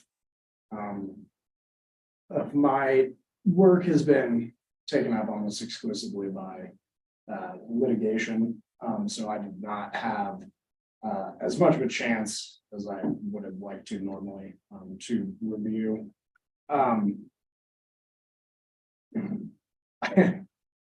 I think one thing that became apparent to me is there's kind of how statute envisions planning and zoning procedures as going. It seems every single county has developed their own kind of interpretation of that and nuances and additions there too. Certainly us included. We have a number of applications which require public hearing that statute doesn't identify, such as, our conditional use permits, which include WEX, wind energy, solar energy, tower permits. So just, Commissioner Hanning, I will be working with you, I guess over the course of, the next few weeks to really help kind of get that into a comprehensive inclusion encapsulation of our various processes that statute may not really address. Right, yeah, no, I felt like the public applications, refer to subdivision permit, yet we review more than just subdivision permits. So, yeah, I thought that was probably too narrow to compare to what we're actually doing. And 18.5202C it's a little misleading, just at first blush. So I think definitely those in what is now chapter 2. And I know Commissioner Hanning and I had discussed on the phone kind of the general organization. Personally, I'm much more happy with how this is laid out than it was before, which really kind of seems scattered as far as what was underneath the chapter. But it's, certainly already in a much better place than it was. Thank you, Commissioner. Thank you for your input as we go forward. I have one question for Matt. Please. I am curious, what is the basis for the 3-2 county city membership split? That is actually a direct requirement. That's what I from wanted. state statute. Yeah, that's easy. 202A. All right, I embellished that after Matt told me not to, or that there wasn't a basis for it because it's clear that you have to have a minimum of 3 members from the unincorporated part of the county. And I suddenly was envisioning, what if the makeup of the county commissioners were such that they excluded incorporated county members from participation?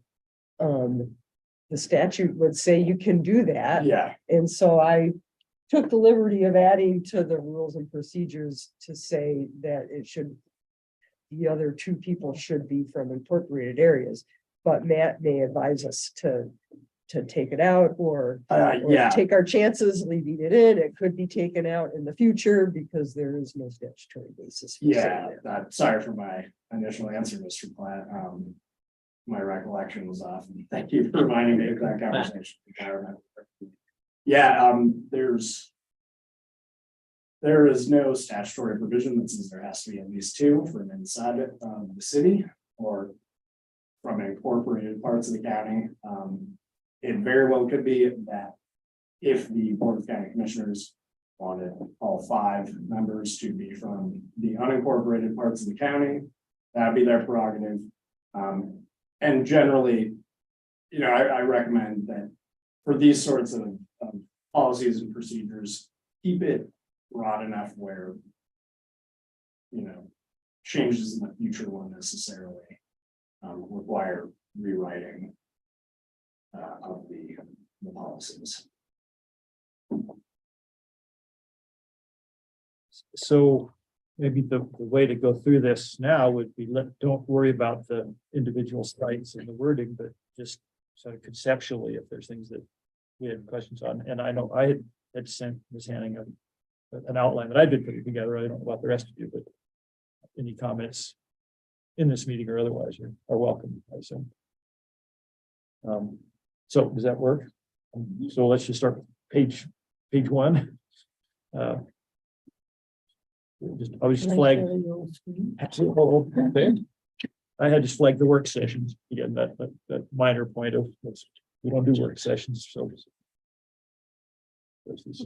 That's all right. in Right, that was, So let's just conform it to the rest of the document, which talks about regular meetings and special meetings. I think that's really all we have. so. Right, okay, so. I took that part from the Carbon County wording of their bylaws. So special meetings would still require you to follow the rules then, right? Or, I'm thinking all meetings require you to follow the rules. And we carve out a new kind of meeting. Well, okay, so, yeah, under the Wyoming Public Meetings Act, there are three types of meetings. And also kind of then by de facto a fourth, which doesn't fall under the purview. So that is, your regular meeting, there it's established by, regulation or policy or statute as far as, and it occurs on a consistent basis. Then you have special meetings, which are outside of those regular meetings, requires different noticing provisions, but also with the caveat that only what has been noticed can be taken action.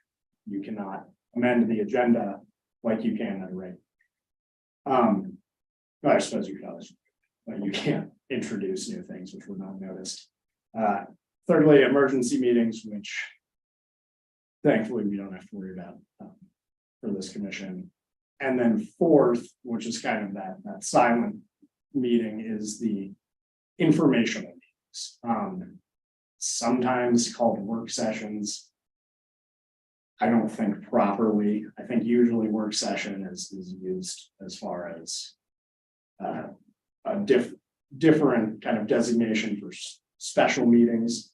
But in order to qualify as, a meeting which is truly exempt from the Public Meetings Act, it has to be, and I will recommend the inclusion of this language.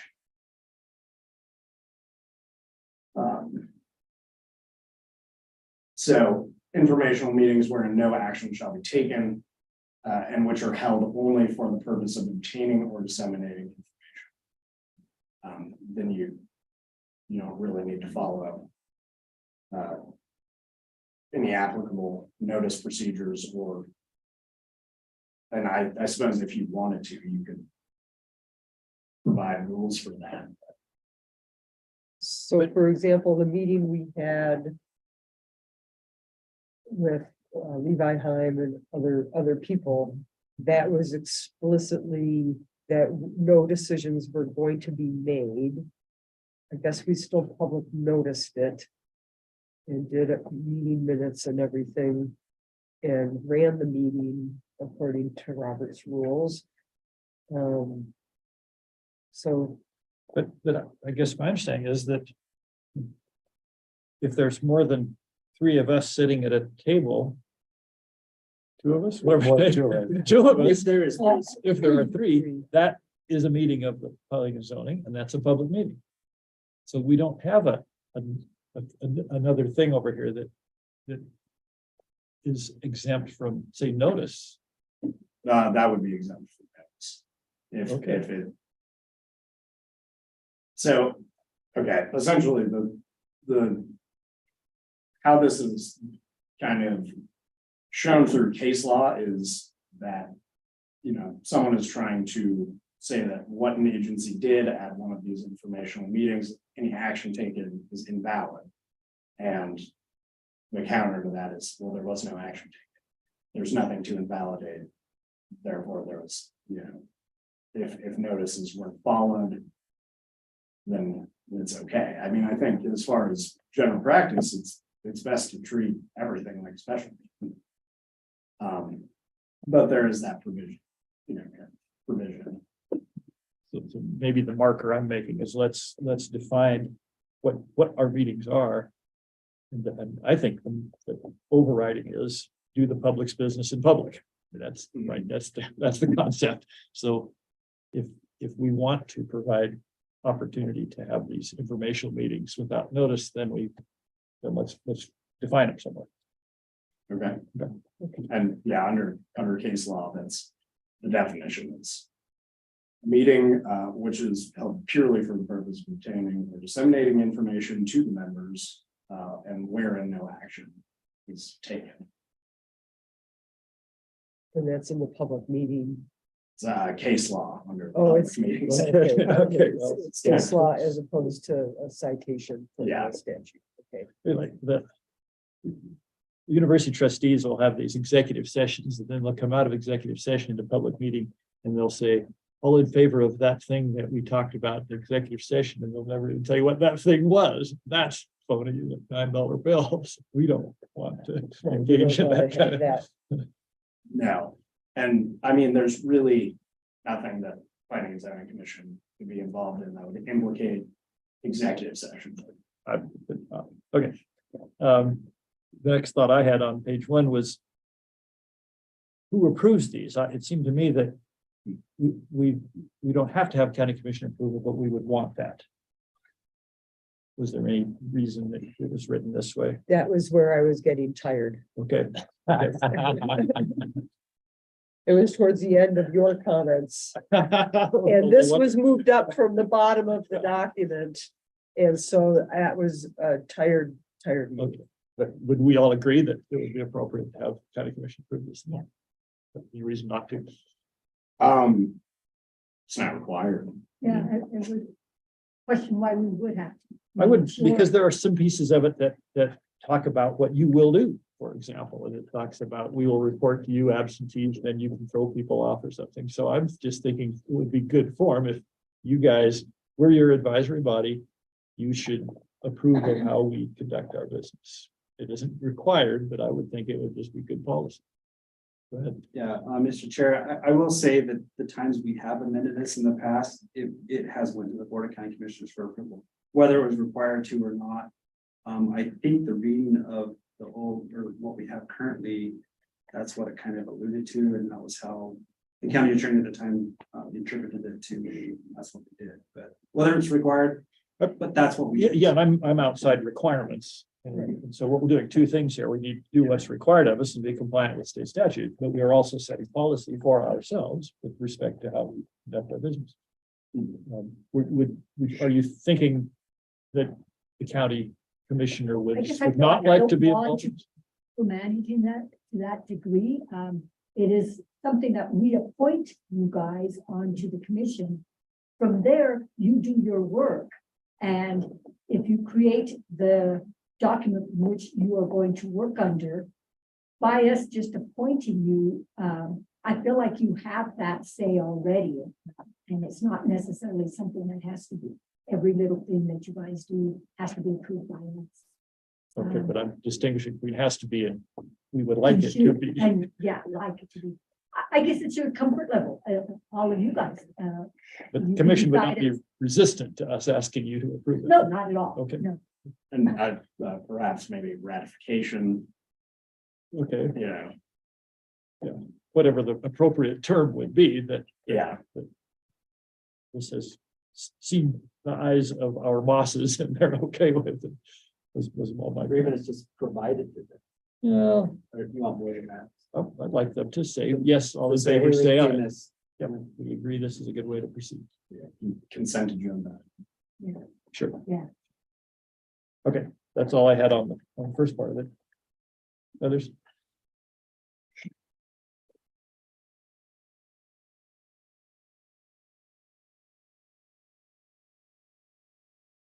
And some of these, if it's little stuff, we can just send them to more editorial things. The whole business needs to be worked out, as you alluded to, of we do more than just subdivisions. And that kind of runs through it.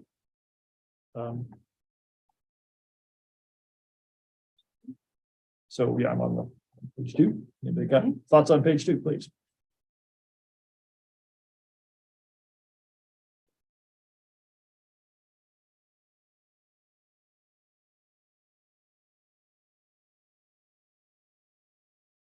I only have two more comments, so I'll go ahead and make them anyway. Sure. This is just wordsmithing, so that's all it is. Yeah.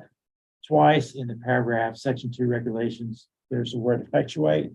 I recommend change that to just effect. I was going right, I was borrowing the language from the statute. That's fine, it's just my recommendation, and I'm But not saying, I'm okay with, if it's okay to change the wording from the statute, I'm fine with making it more readable. yeah, I mean, I looked up the word and actually wanted to be sure I understood what effectuate. I've never heard it before. I thought it was synonyms effect. And I'm in favor of more common usage language where we can use it for other people reading these documents, should they choose to. Not sure why someone else is gonna read our bylaws, but you never know. Well, yeah, I mean, I guess that is the caveat of why. Planning and zoning does have to go through the full 45-day notice and comment period that's required by the Administrative Procedure Act, is because these bylaws do affect the policies and procedures which impact members of the public in their business. So it's not, it goes beyond just affecting this commission. It doesn't have an effect. Are we arguing about something? I'm not sure what you're saying. I'm just suggesting changing effectuate to effect, which has the same meaning, but. You know, more easy. Oh, no, I was commenting to, if someone does read. Oh, I'm sorry. Yeah. Okay. Yeah, I'm out to lunch. I'm with you now. I had a question on that. The provisions that say we can, Or accomplish. That was my other word suggestion. I'm sorry. I'm sorry, Barry. go ahead, let's finish that. That thought. was all. That was all. I didn't interrupt you though. It says that the planning and zoning can contract with professional planners, then in section 6 that empowered to contract or otherwise participate. Is that true? Can we hire consultants? I was just surprised at that. We don't have a budget, so. I think so. Yeah, I was looking at the financial part, I was like. Right, I don't, that was in there and that said he liked that, so. I mean, I do like that. I was curious about that also. You want to hire you on the Right, side or right. something? Board of Commissioners is one of, who's authorized all of these plans, you know? Right. I mean, I think we recommend, or this body recommends, and then they find the funds for it, but. I don't know. Yeah, If they want to do something different, they Any can. sort of financial provision would have to go through the. $500,000 will do.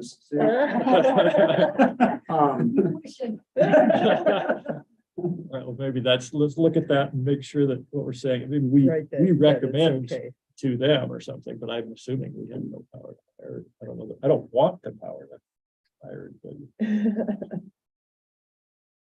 But were you thinking that was a good thing to put in there, Mr. Ayers?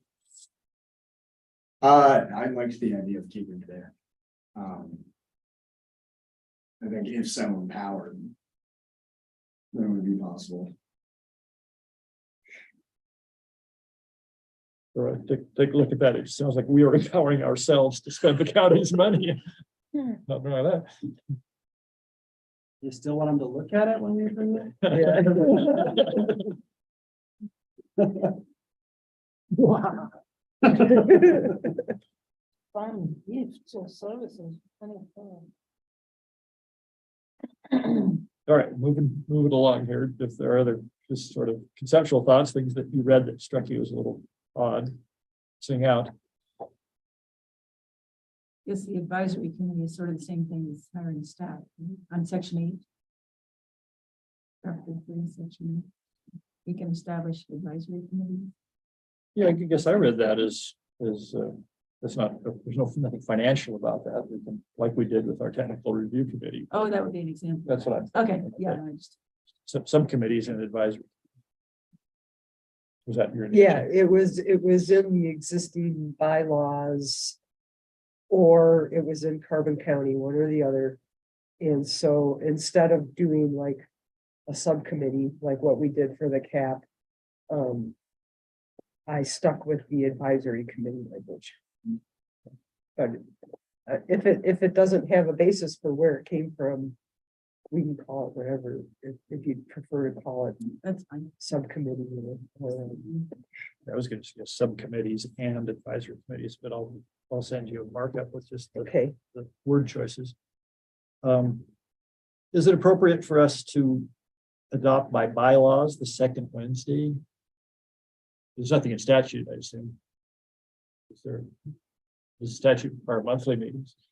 right, it didn't designate the day, I just put in how we've been doing it because it seems like we're in sync with the county commission meetings a certain way that the planning staff has set up, I think purposefully, that I was just trying to memorialize them to make sure that, like, I figure there was a reason for it being this way and that we as a body probably shouldn't mess with it every time we're a new body of people, or it's gonna throw them into turmoil. And also, why have to decide again and again and again, we're at a meeting if you could just establish it. But I don't know, I'm presuming that there's a reason for the way we're doing it. Okay, Mr. Gregg? Yeah, Mr. Chair and Commissioner Cannon, I'm not opposed to any of that, but I guess if we did have, kind of set this, I would like to have kind of a method, so if,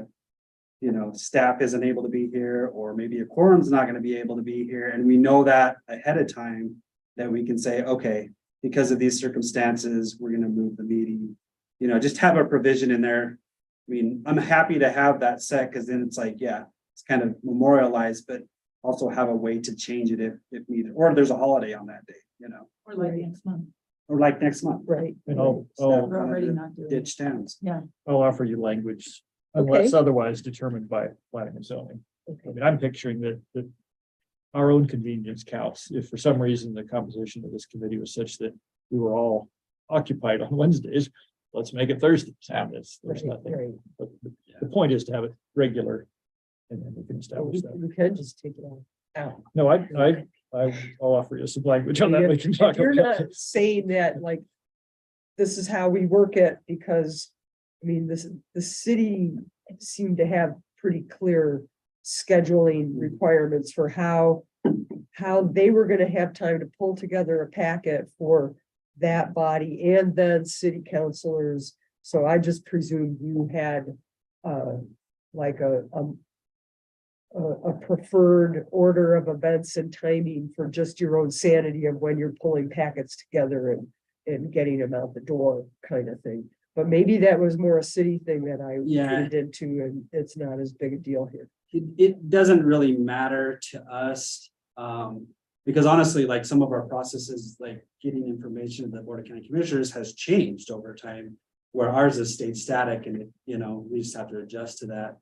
I do like the Wednesdays just because I've been doing Wednesdays for 14 years. So, but that being said, it's like, there's no real reason that it's been set this way. This is what we've always done, at least since I've been around. Yeah, it's not really. Wednesday, the only night I can do it. Perfect reason to Yeah, say. there you Only day of the week when I'm not committed to something. is Perfect, Wednesday. yeah. So, right there. It's a good night. But the principle we're trying to enshrine in bylaws is a regular monthly meeting. Right. Okay, so maybe we can tinker with that. On the agenda, it will be prepared by planning staff and so forth. That's really a draft agenda, isn't it? This is, I guess I'm looking to Mr. Ayers, and we have this continuing issue. We notice a meeting with a draft agenda, and the first thing we do is we review it. So it really isn't the agenda until we're sitting at the meeting. Proposed meeting agenda? Or I was gonna call it a draft meeting agenda. Okay. Just to be clear what that thing is, but we are not allowed to add things to the agenda, so that, I guess, that's my For a springboard special for a larger. Is that, That doesn't- but even for a regular meeting? So then, are we not subject to, we didn't tell anybody we were gonna act on it until we were there, and So, I mean, it depends on what it is. If it's anything like public application, or sorry, an application requiring public hearing. There's any sort of those notice and comment, periods, then no, because it run afoul of those. Okay. But if it's like a discussion item, you know. Even if it's, sort of one of those things where we're directing some sort of comment to another party. Approving a letter, I suppose. Yeah, you can absolutely add those items. Approving bylaws, for example. We could do that without any. We could just decide, hey, we got a few minutes, let's approve some bylaws. No, because again, our approval of these is, has to be done in accordance with the Wyoming Administrative Procedure Act. Okay. For that 45-day time period. So as we're reviewing the draft agenda at the first of our meeting, we would look to you to see if we can add something and then, okay, we don't need to put that in the bylaws. Then, I guess. Yeah, and as long as there's not, that statutory notice. Period for an action to be taken on an item, or, things that we've established by our own regulations require. Notice in a public hearing. Then, yeah, you can add it as an agenda. So we would like to maintain that flexibility. Okay. Then as far as access to the agenda, typically it's a prerogative of the chair to control the agenda. And sometimes that's just in the legislative context abused. So I'm wondering just conceptually, if we want to, in our bylaws, state that any member of the commission has access to the agenda, rather than, say, the chair didn't like that, they couldn't preclude it from discussion. So does that sound like something we would like to do? It seems fair to me. I think. I think circulating a draft agenda. And then opening it to inclusion of other items. That's what we do in the university. That's how it's conducted with the commission. A draft agenda goes out, there's a meeting. Yeah, that, I guess the timing of that is bothersome, because say we put the first draft agenda together, and then it has to circulate before it becomes the draft agenda that goes out to public notice. That would require us to move back several days in the development of the agenda, which can be problematic. But any member knowing the agenda is coming up, I guess what I was thinking, Proposed make that item. request rather than circulating it after it. So something that would say anybody in anticipation of the meeting is welcome to propose agenda items. That would be a very important thing. That sounds Okay, I'll try to throw some words at that, if that's an agreeable concept. Okay. And then people can petition.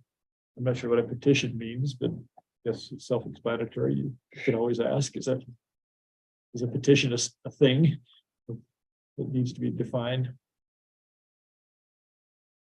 Do you remember where that is? It's from the Administrative Procedure Act, again, that anyone could petition to change any of the rules, or propose a rule. Where you see it, Vern? I'm not Where to go now. I think That's- you seeing it immediately, but that's in here somewhere, as it says that anybody can petition us to. Yeah. That's back in Back up chapter on page 2. 2. So does Section that, 5. how does that interlayer with the agenda? Well, Or maybe we don't kind of wing it on that. I'm just wondering if that needs to be formalized in some way that the public has access to something on our agenda. Do you want the public to be proposing things to go on our agenda? No, but I don't want us to be able to stiff arm the public if they have something that they want us to take up. I think how. That's where you have your public comment. Beyond the citizen comments on non-related, Or they would bring it to David, or possibly one of you. Possibly a commissioner, who then would, I think, direct that request to someone. And yeah, that petition can't be precluded under both planning and zoning statutes and the Wyoming Administrative Procedure Act. Right to petition agencies to change their rules and regulations. So that mechanically that would come to Mr. Gertson and he would suggest it for the agenda or not, as he felt. Well, yeah, so Mr. Chair, how it happens is they'll contact me. I would usually contact the chair, and say, hey, this is what they want to do. When's a good time? Can we get it on the next agenda? Something like that.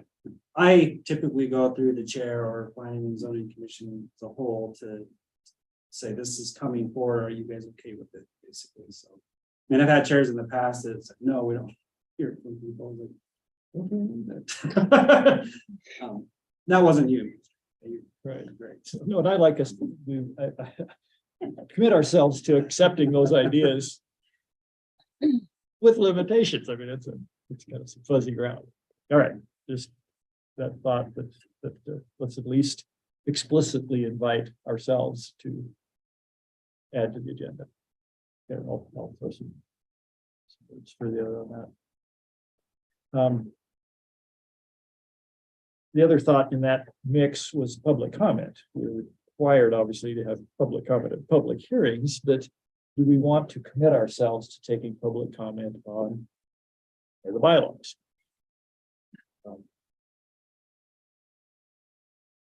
Is it required? Yeah, for regulation changes. As a So public hearing or You, just? you were bringing it up though, like, we get regular updates about the cap, for example.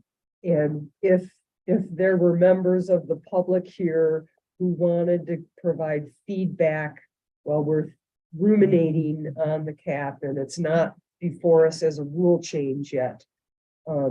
You were suggesting it would be nice to get comments from the public ahead of time to be thinking about that so that if there's like, oh, that's a good idea, we should incorporate that in before we go out to public hearing. So that's why I added current planning projects, including associated public comments. So that for if you wanted to ask for every one of these things we've been talking about tonight, the growth plan, is there anyone from the public who wants to weigh in on what we're talking about? Then you could invite comment.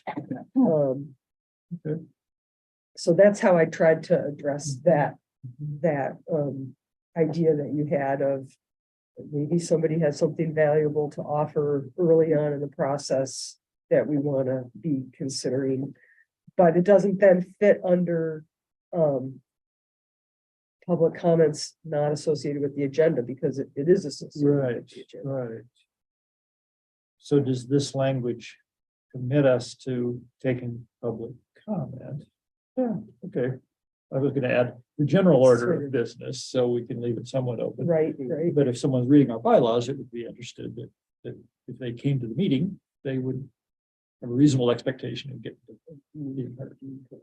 And we're willing to commit to that. Okay. Just, if I may, Mr. Chair, Please. I might recommend to just say as a public or as a caption, just kind of public hearings, and then underneath that, you would have public comment on the whatever subject matter of the public hearing, discussion among members, vote by planning and zoning on the subject matter of the hearing. Because, we have to have public hearings on applications, certain applications, our regulations and plans. Right. Right, I think as Ms. Hanning correctly captured my thought, it was, do we want to explicitly invite public hearing on other things and provide opportunity for that? In the general sense, there is yes. But call it a public comment, not a public hearing. Right, it isn't a public hearing, it's No. just a discussion, but we might learn something useful from whoever showed up. All right, listen, we'll There spread. are guidelines for the public comments, right, like 5 minutes. It's not as- Yeah. Oh, it's a little further down, Yeah. so we couldn't have somebody completely take over. Right, That would be. yes. Yes, and the city council, I know, struggles with this every time they turn around.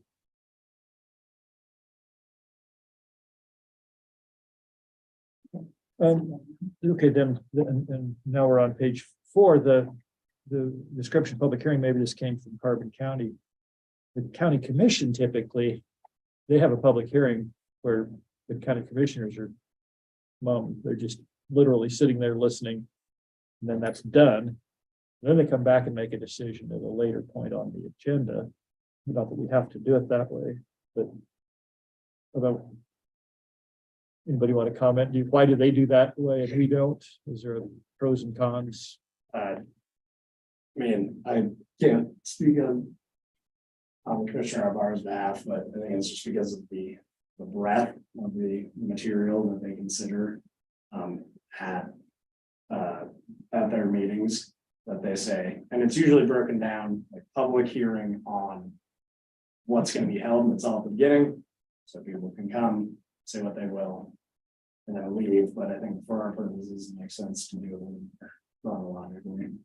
Yeah, I think so. I've never like theirs because you don't know whether you're supposed to comment here or down here.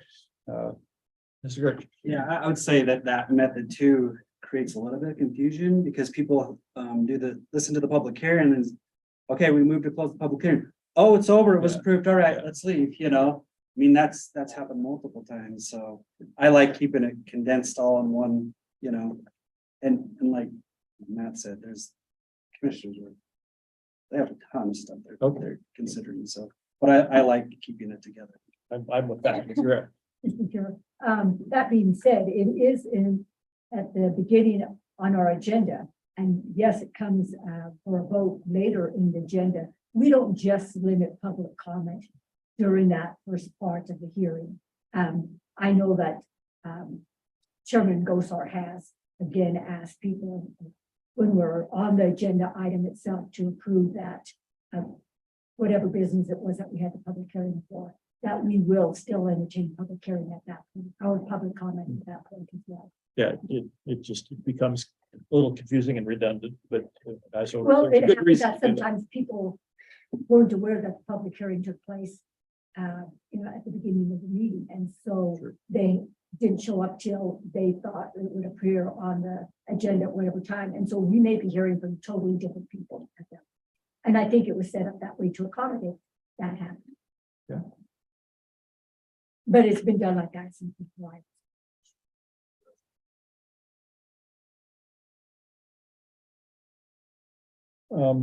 Well, there's kind of things besides just wordsmithing, and I'll send some words to you on those. Other thoughts on concepts that we thought ought to be captured that aren't, or questions on it?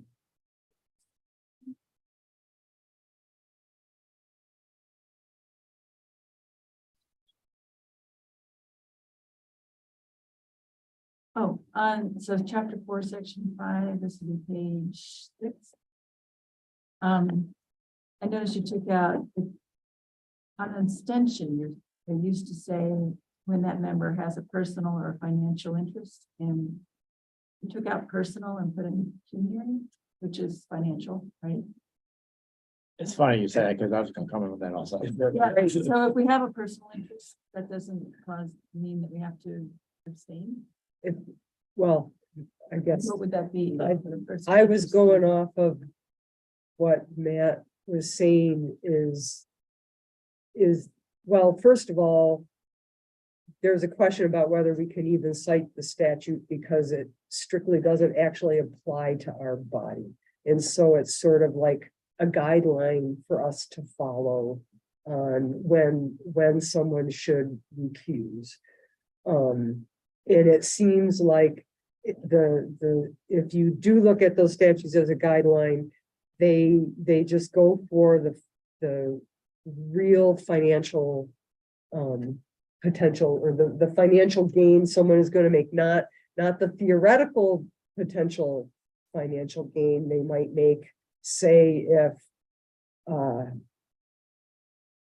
you're going to do something that you have a bit like an example, I guess, would be Roger Canyon Road subdivision.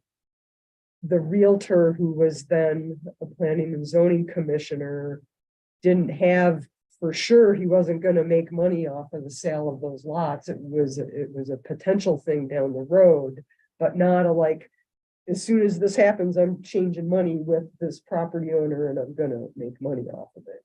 So it was a theoretical thing that, but anybody in that Realtor office might have been the one to make a sale and not him. So he didn't strictly have to recuse himself. So I don't know. Matt would do a better job explaining it for sure. And I was supposed to, I asked Matt about the citation. And then I included it, and later he indicated I probably shouldn't include the strict citation there. So. Under the conflict of interest statutes. Which those are found in Title VI, so these are actually criminal statutes.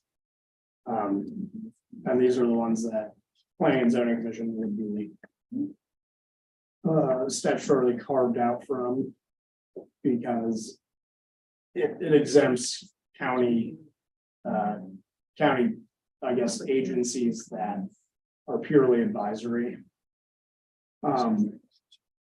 So those really have to do with that immediate kind of pecuniary interest.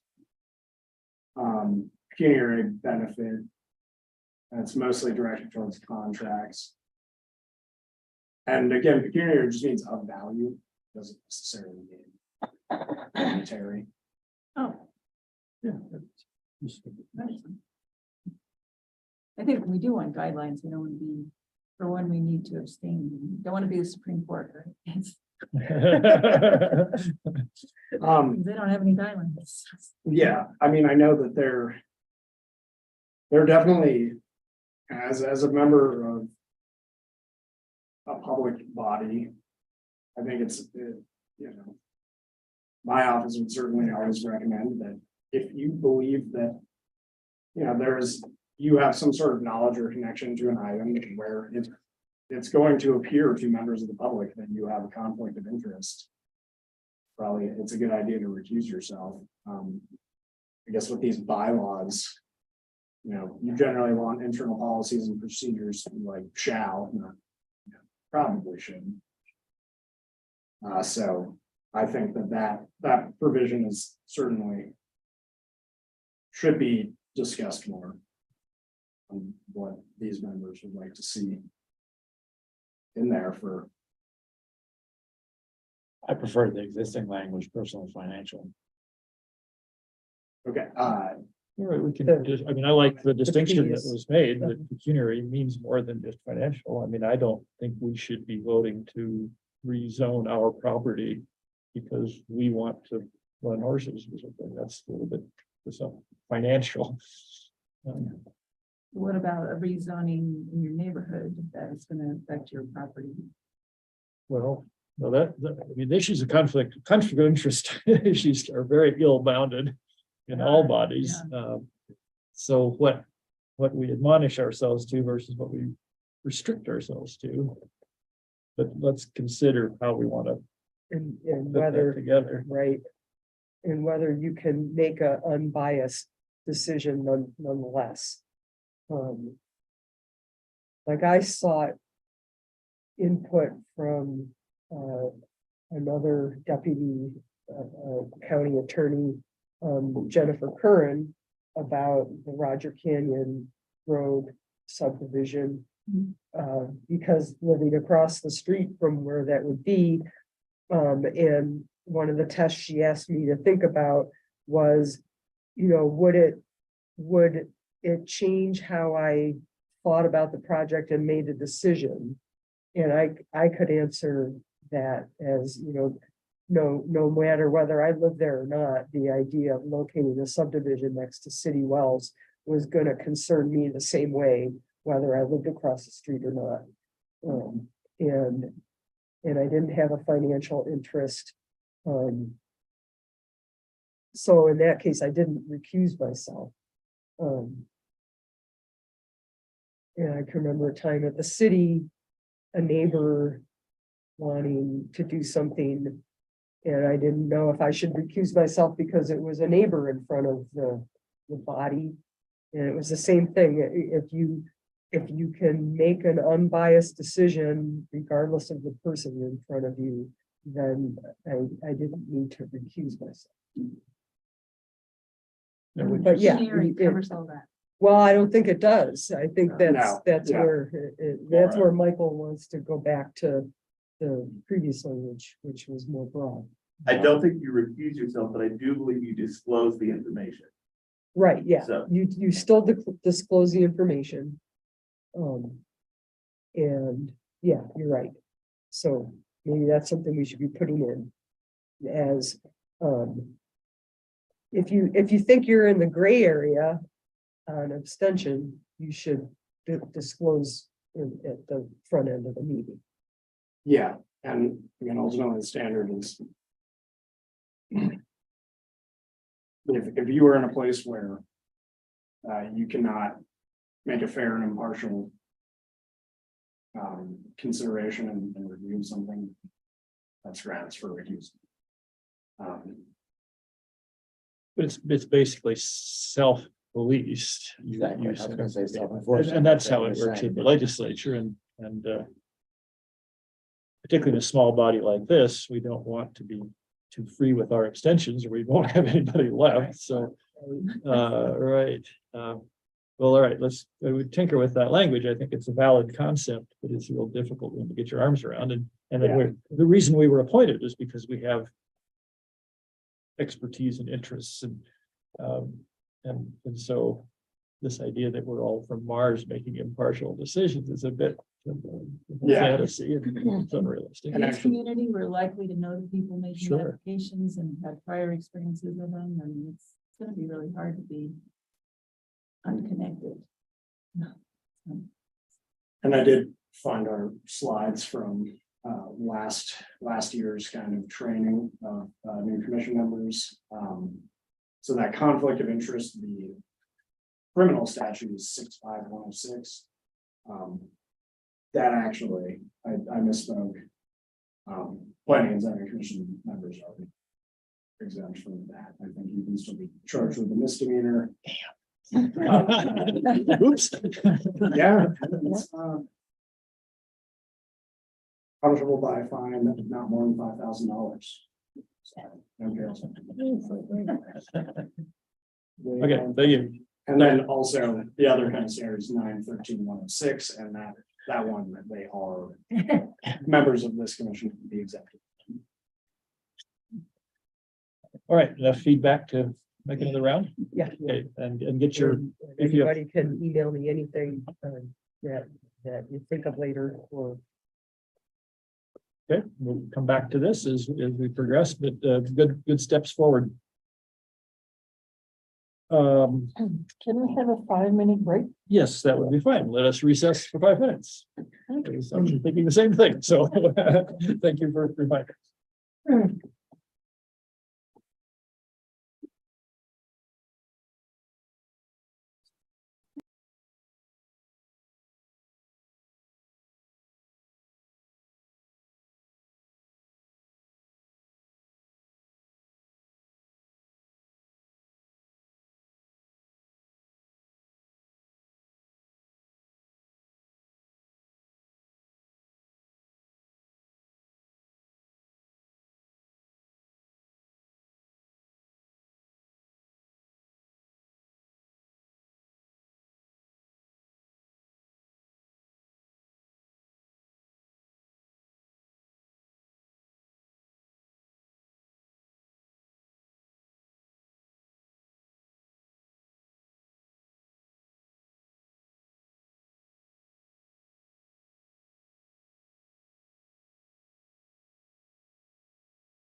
about ADUs. ADUs are additional dwelling units.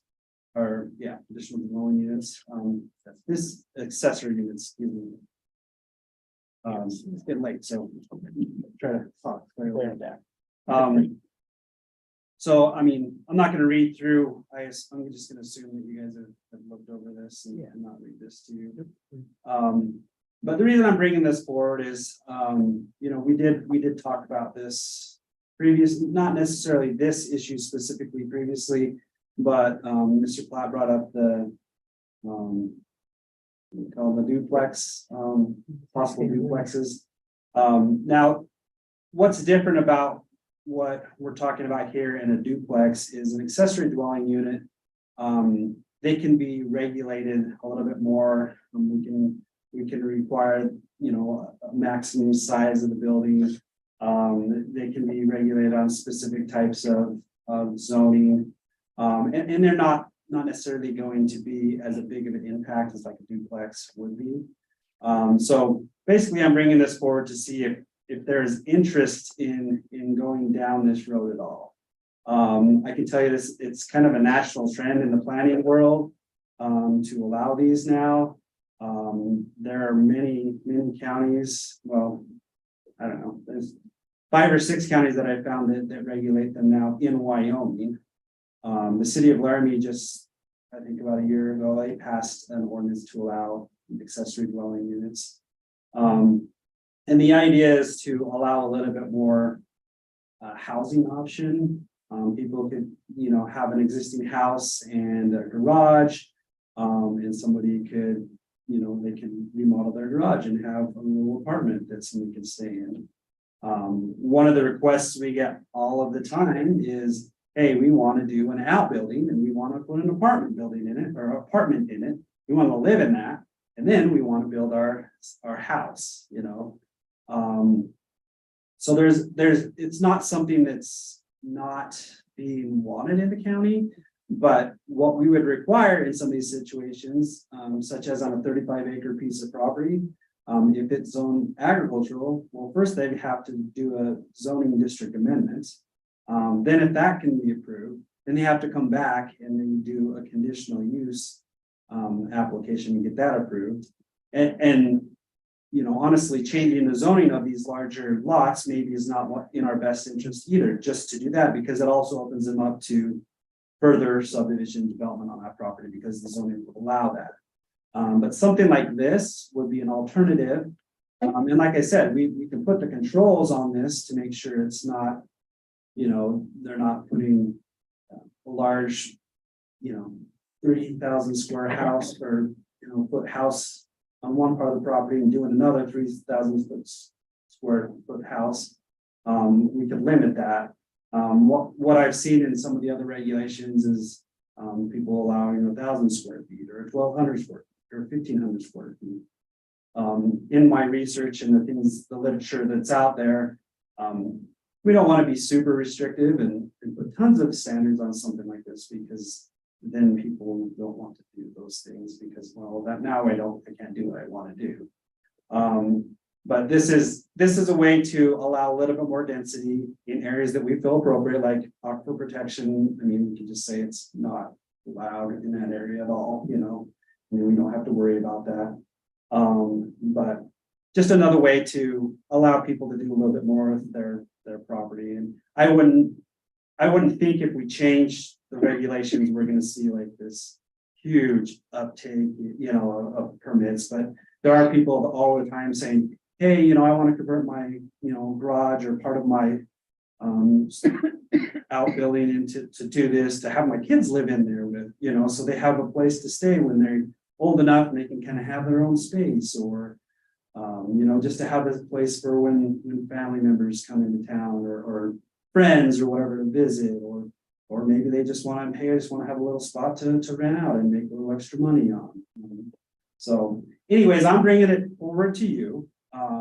I think this is a little bit less impact than like what was proposed before, and wanted you to consider it. And if you're not interested, that's fine. But if you are, then in my spare time, I'd be happy to work up some regulations and obviously run things through the county attorney's office and get something back to you to consider. But I wanted Mr. your Chairman. opinion first before I put a lot of time into it. Okay, thank you. Let's just do a round robin in response to the invitation. Mr. Platt. I just like to begin by saying, I think it's a model memorandum. I thought it was terrific.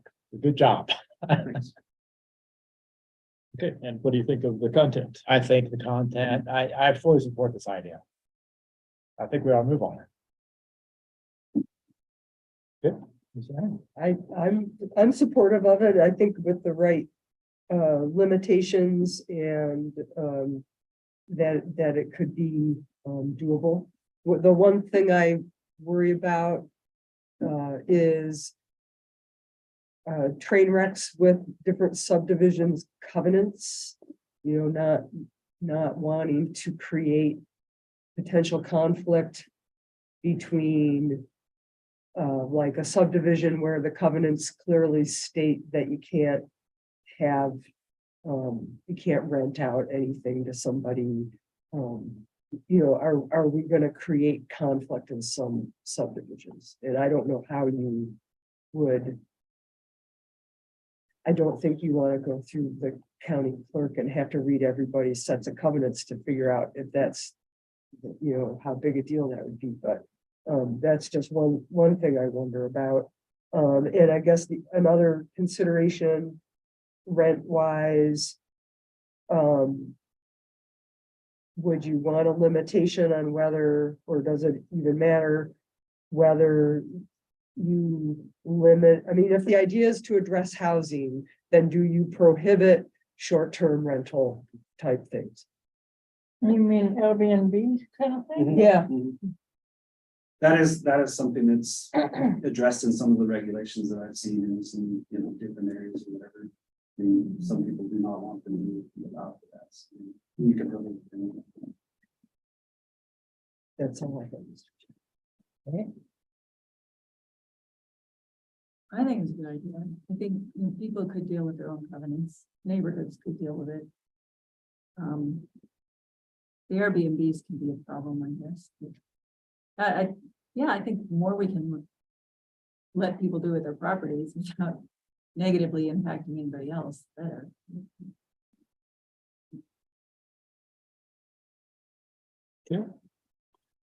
Well, if you had a chance to look Yeah, at this. what I heard, I'm in support of this, but what I've heard in some tenure this year is that they are losing housing, long-term housing, rentals to Airbnbs. So that should be something to look at.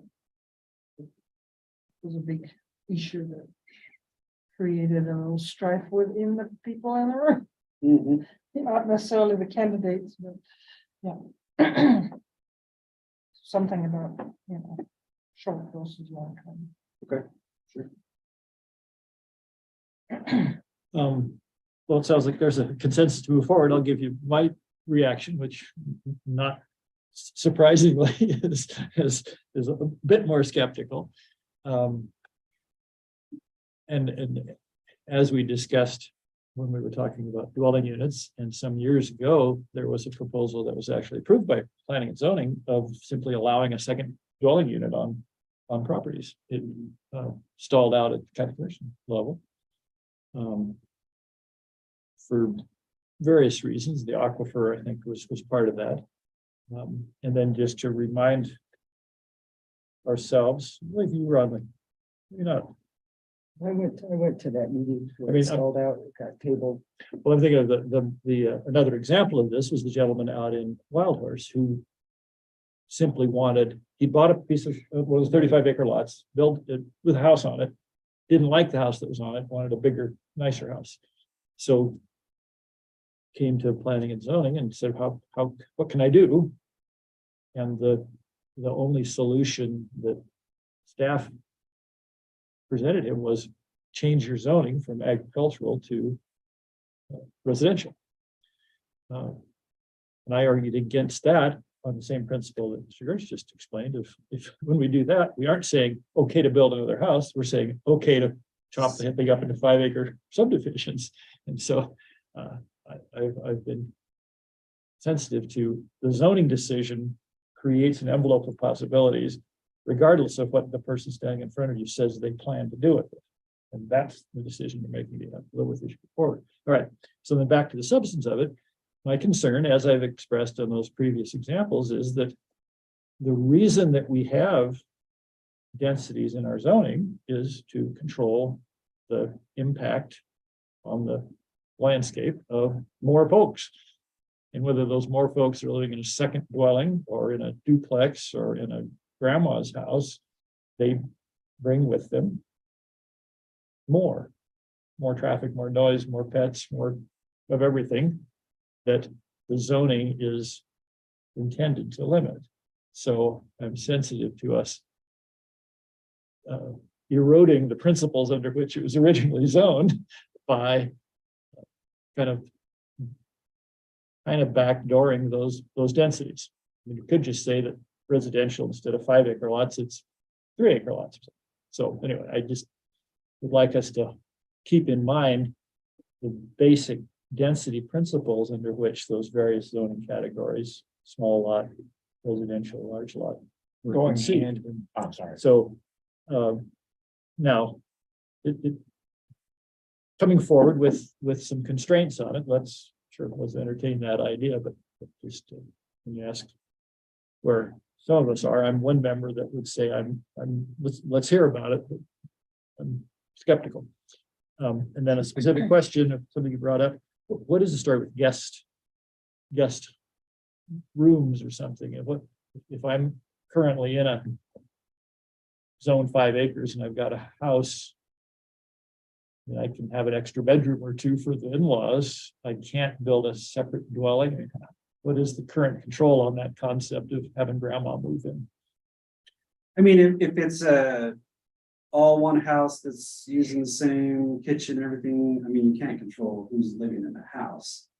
I mean, it's the second dwelling, so if it's in a house that has created an apartment within the house, or like a basement apartment or whatever, then it's different and we wouldn't allow that, but like, we don't say that, immediate family only can live in this house, we don't. So is a dwelling, does it have to be a separated building? Is that what makes it a dwelling? That's what I'm asking. It has to be a separated unit, so the unit has to be kind of self-contained, and it has to have like a kitchen, bathroom, and living area. That's what, I mean, our basic definition of dwelling is. Other thoughts? Go ahead. Another thought is, if we go density by the number of buildings, we're not actually talking about people. Because we assume that every dwelling is inhabited by a family of 4? What if you have a single person? So they can have grandma move in, you didn't even increase your, so is it human density? Because that's the stress, or is it dwelling density? How do we define density? Well, currently we define it by buildings. Yeah, And that's a yeah, I surrogate know. for people. I mean, I guess I'd ask you the question, as a wildlife biologist, what is the impact? Is it boxes of bricks and mortar, or is it human beings doing their human being things? Definitely human beings, but we can't go and, Right. say, okay, in this neighborhood, every house has to be inhabited by 4 people, no more or no less. We can't do that. Right. So So we use dwelling units as We our do a surrogate proxy. for that. Exactly right. Okay, other thoughts? Do you have a legal angle on this you want to share with us? No, I suppose, Commissioner Ben David, I'm sorry, that made me a little nippy, just because, cities have tried that, it's wholly unconstitutional. no, I mean, So, and honestly, the county also has no authority to differentiate of any kind of rentals. We cannot regulate the long-term Airbnbs versus. for long-term or short-term. It's just not something we have. Cities might, but we as a county do not. Follow on with Vern's discussion. This is where constraints could be written in. There's obviously a difference between building a 3,000-foot ADU versus putting an apartment in an existing pole barn. Or converting a garage to an ADU or, you know, the upstairs piece of the garage. And so we could exercise, you know, considerable amount of constraining to, you know, limit how big of an impact it has in terms of at least the building itself. And that's what you've been looking at. Yeah. Yeah. So the direction you're looking for sounds to me pretty consistent. Sure. Work us up some Yeah. some bring things. you Let's start some- looking at limitations and as time permits. Yeah, I mean, I'll bring you a draft of something to look at and we can see what we need to do with it. What, just, I was looking at my notes here. The one other thought to throw in there is lack of affordable housing is commonly brought to us as in support of some zoning change. Here. Which I guess I react to that as, no, that's the studies that have been done, the city's done a pile of them. What's missing in the Laramie community housing market, 80%, according to their last study, is homes in the 200,000 and down range. And that's not what we're talking about when somebody comes to us with a subdivision 5-acre lots. So we ought to not suggest that this is a solution to the affordable housing. Now, there are some missing segments of the whole spectrum of housing that's available in our community, but yeah, I'd like to reserve the word affordable for true affordable, as in, you know, people starting a new family, somebody coming to town in a medium wage kind of job rather than somebody looking for it. I mean, it's scandalous to me when I look at the prices of these 5-acre lots. We're not going to get into anything for less than $500,000. Right. So just a thought. Well, I thought this was gonna, solve all these problems. No, and I understand that. And like, I think I mentioned earlier, it's like the issues with housing really need to be taken care of within the city limits, but this is just something we can do because we're seeing these things. People want to do these things, and it could provide an alternative source of housing for some folks.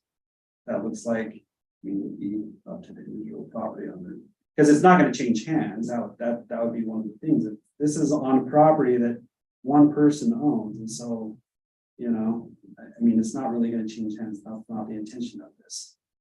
So, Okay, thank you. Other thoughts? Okay, do you want to tell us about transmission lines?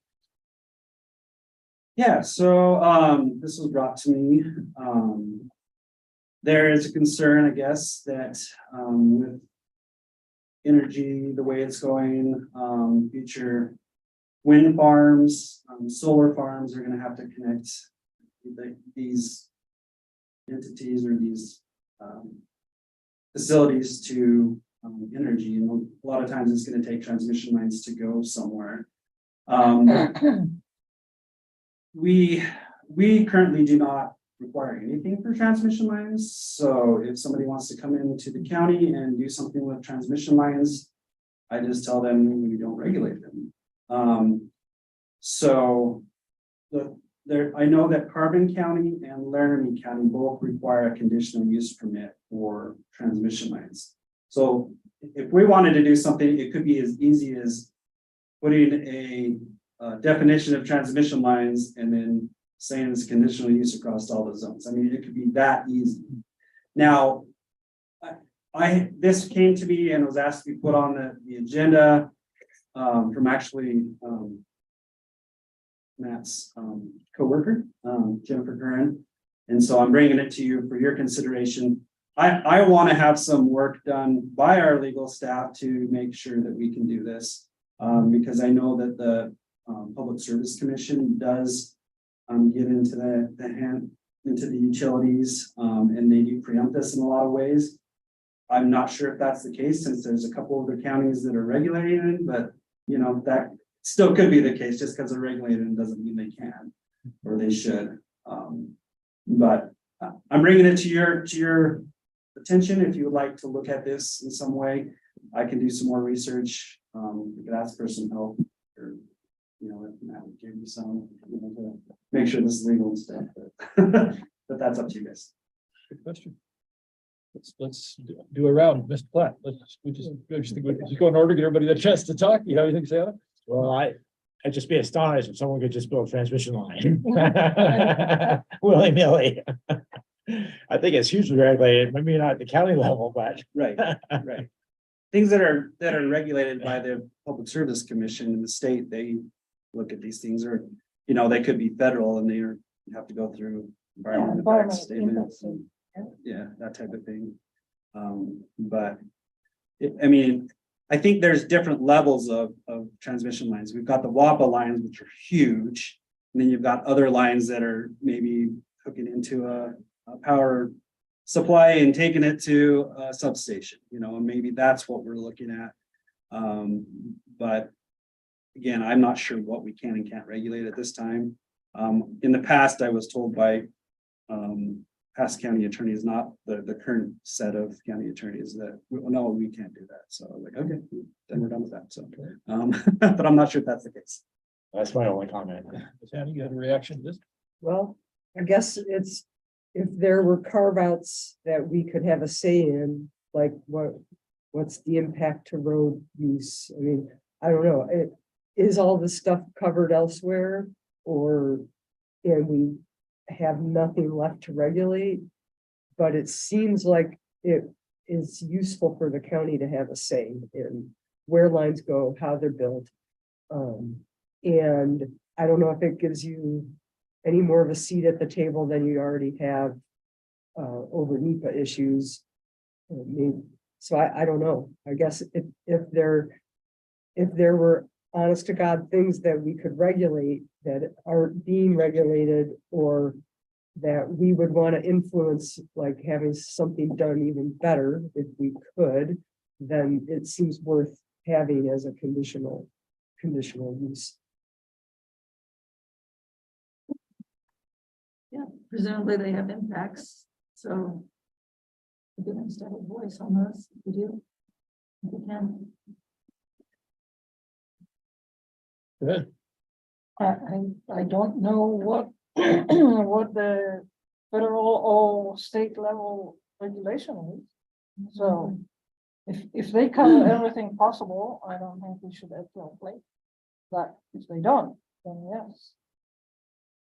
Well, I'd say it's definitely worth looking at, and it's kind of surprising that we regulate communication towers, but not transmission lines, when the impact is and the turbines and everything else. So I guess I'm a little surprised that it doesn't fall under our purview, but if the answer is, let's see if it's thoroughly covered otherwise, and there's no room for us to usefully participate, then why bother? But it certainly is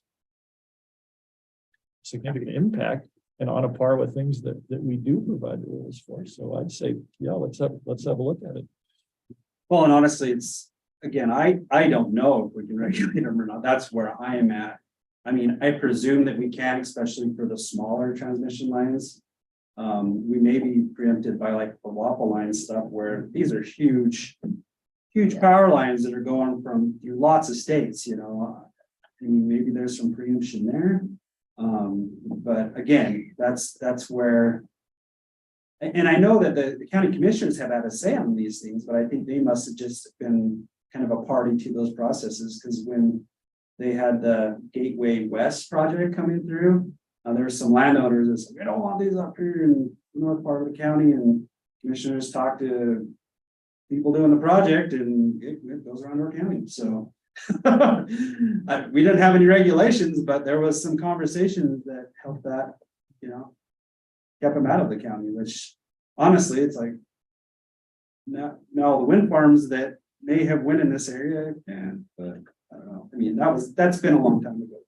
But Do we regulate the gas line, the pipelines? no, we don't do that either. That would be something I probably want to like put in this as well. It's like, if we can do transmission lines, why can't we do pipelines and do a conditional use? I mean, that is dangerous and can impact, you know, quality of life and Yeah, property value. If I remember from the natural resource plan. That is all preempted by federal. It could be. And there was one example of case law that was given for how a county influenced something based on aesthetics. But safety and all these other things were just taken right off the table and was under federal purview. But it was interesting that there was that one case law over aesthetics, Interesting. which caught my ear at the time, like, oh, is that the way in on anything, is the aesthetic aspect? Yeah. Now, I think it was called the, I can't remember what the name of the pipeline, but there was a pipeline that came through here previous to me moving here. But I know that, I mean, we required a conditional use permit for like a staging area, you know, for that, but like not the pipeline itself. So.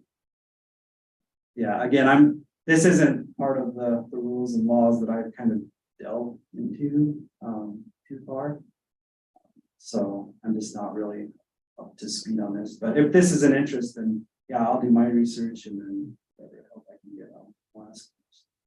You look at the wind towers, which talk about overlapping authorities. I mean, they got the whole industrial siting council looking at that and the WAPA because of the intertide. So it would be interesting to see where these fall. Yeah, Low priority, but sounds like the consensus would be, yeah, let's have a look at this. we'll look at it. Thank you.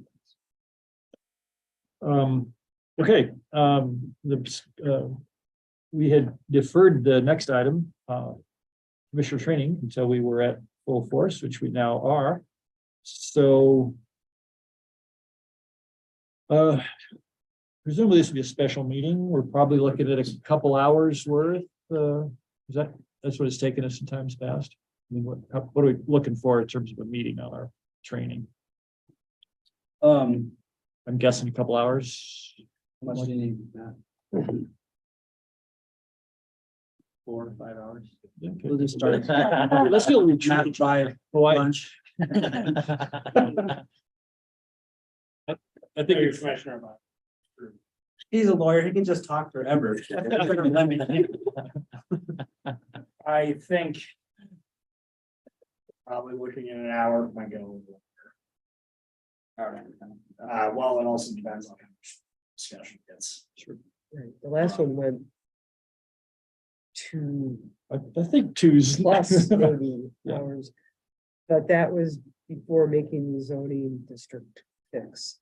A lot of the discussion was about the comp plan, the zoning changes, so. I don't know. So one option would be to just piggyback on one of our meetings that we'd meet at, say, 3 instead. You guys have a preference in terms of staff time and calendars? Start at 3 or something? Well, yeah, what's your pleasure? Do you want to have a standing meeting or on the same day or just what works for everybody? I don't know. I mean, if we did it the same day, maybe like we did this, you know, the training earlier and then give us maybe a break. Sure, and then fall come back to, yeah. That would be reasonable. If you want to do a separate days and it's like, Karen, yes, just. Yeah, works for everybody. I'm kind of impartial, hours an hour, whether it's backed up against something or not. What do you guys think? Yeah, I'm the same. I would need a substantial break. I don't have that much stamina for meetings Well, or a separate day, I mean, or a separate day. like we Yeah. do special, it'd be a special meeting, basically. But definitely not try to run it all together. Okay. Last year was 3 hours. Well, Start at 1, ended at 1. So that's where the day went.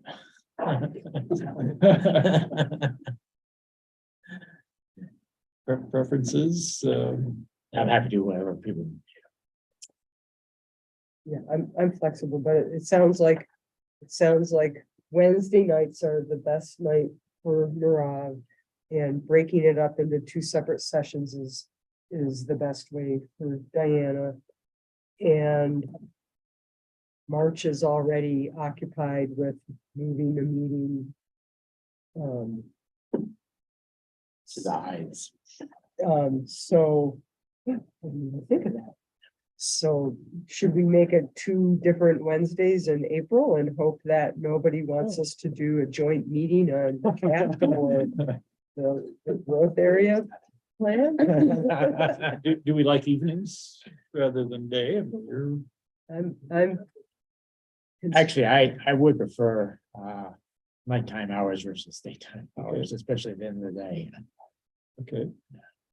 So like a 5 o'clock or something, or even later. Even later. Okay, That's just my preference. Again, I'm happy to accommodate the group. Evenings are fine. And Wednesdays are good. well, right, so your suggestion would be maybe pick that middle Wednesday between our regular Wednesdays or something. Well, in April, we go the second Wednesday, right? Yeah, So that would, our April meeting would be April 12th. So we could either go April 5th, the week before, or April 19th, the week after,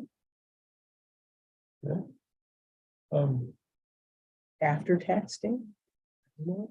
19th, I mean, that we're just kind of shoot, what was that, April 19th? That, yeah, is 18's a lucky number. that right? Somebody's birthday? 6 o'clock, I mean, you get some kind of comp time for shepherding us along in the evenings? Joe does, sort of. I mean, he doesn't get comp time, but he flexes it. So. Okay. Well, I mean, we are, Are you okay with us running amok untrained for that much longer? Yeah. we don't pay any attention anyway, so. Okay, well, all right, so the offer on the table is the 19th? April 19th. 6 o'clock was what Mr. Black was suggesting. Give him time to do his double marathons after lunch.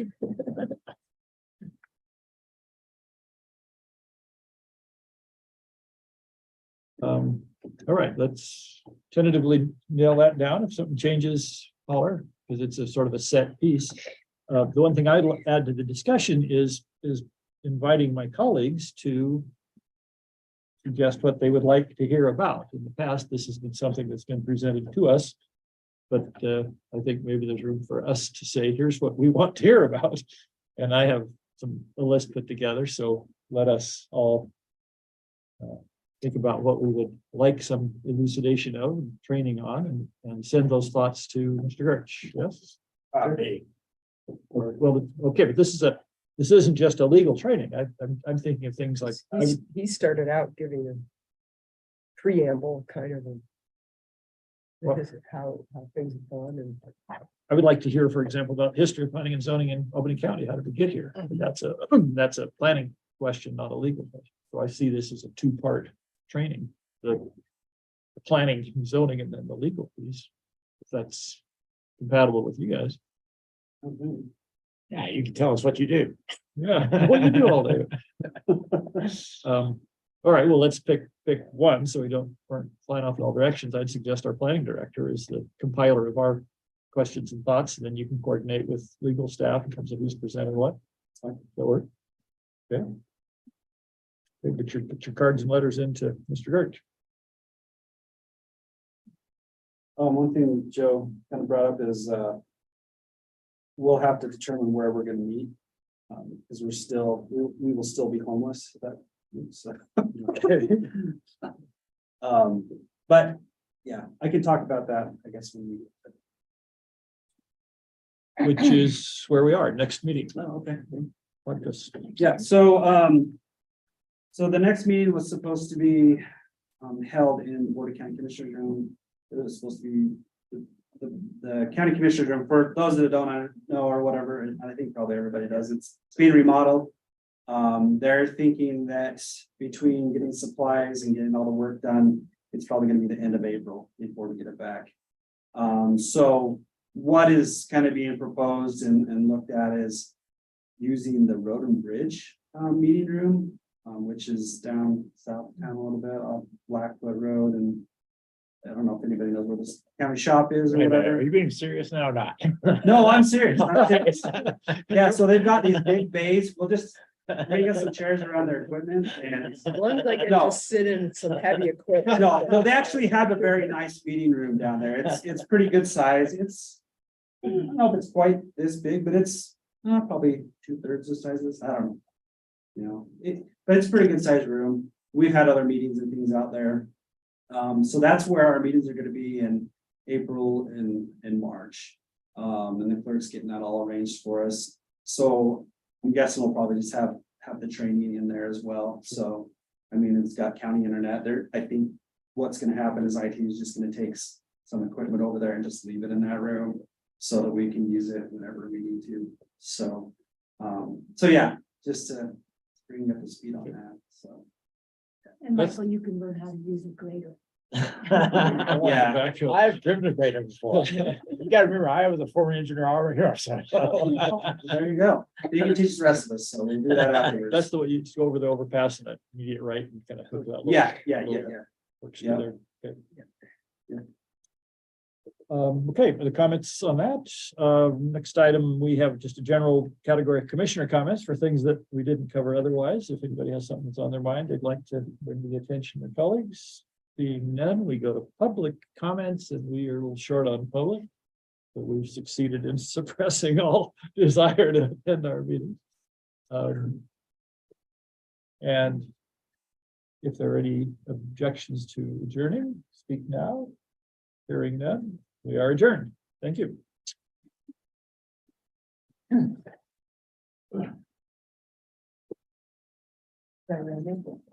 I give you the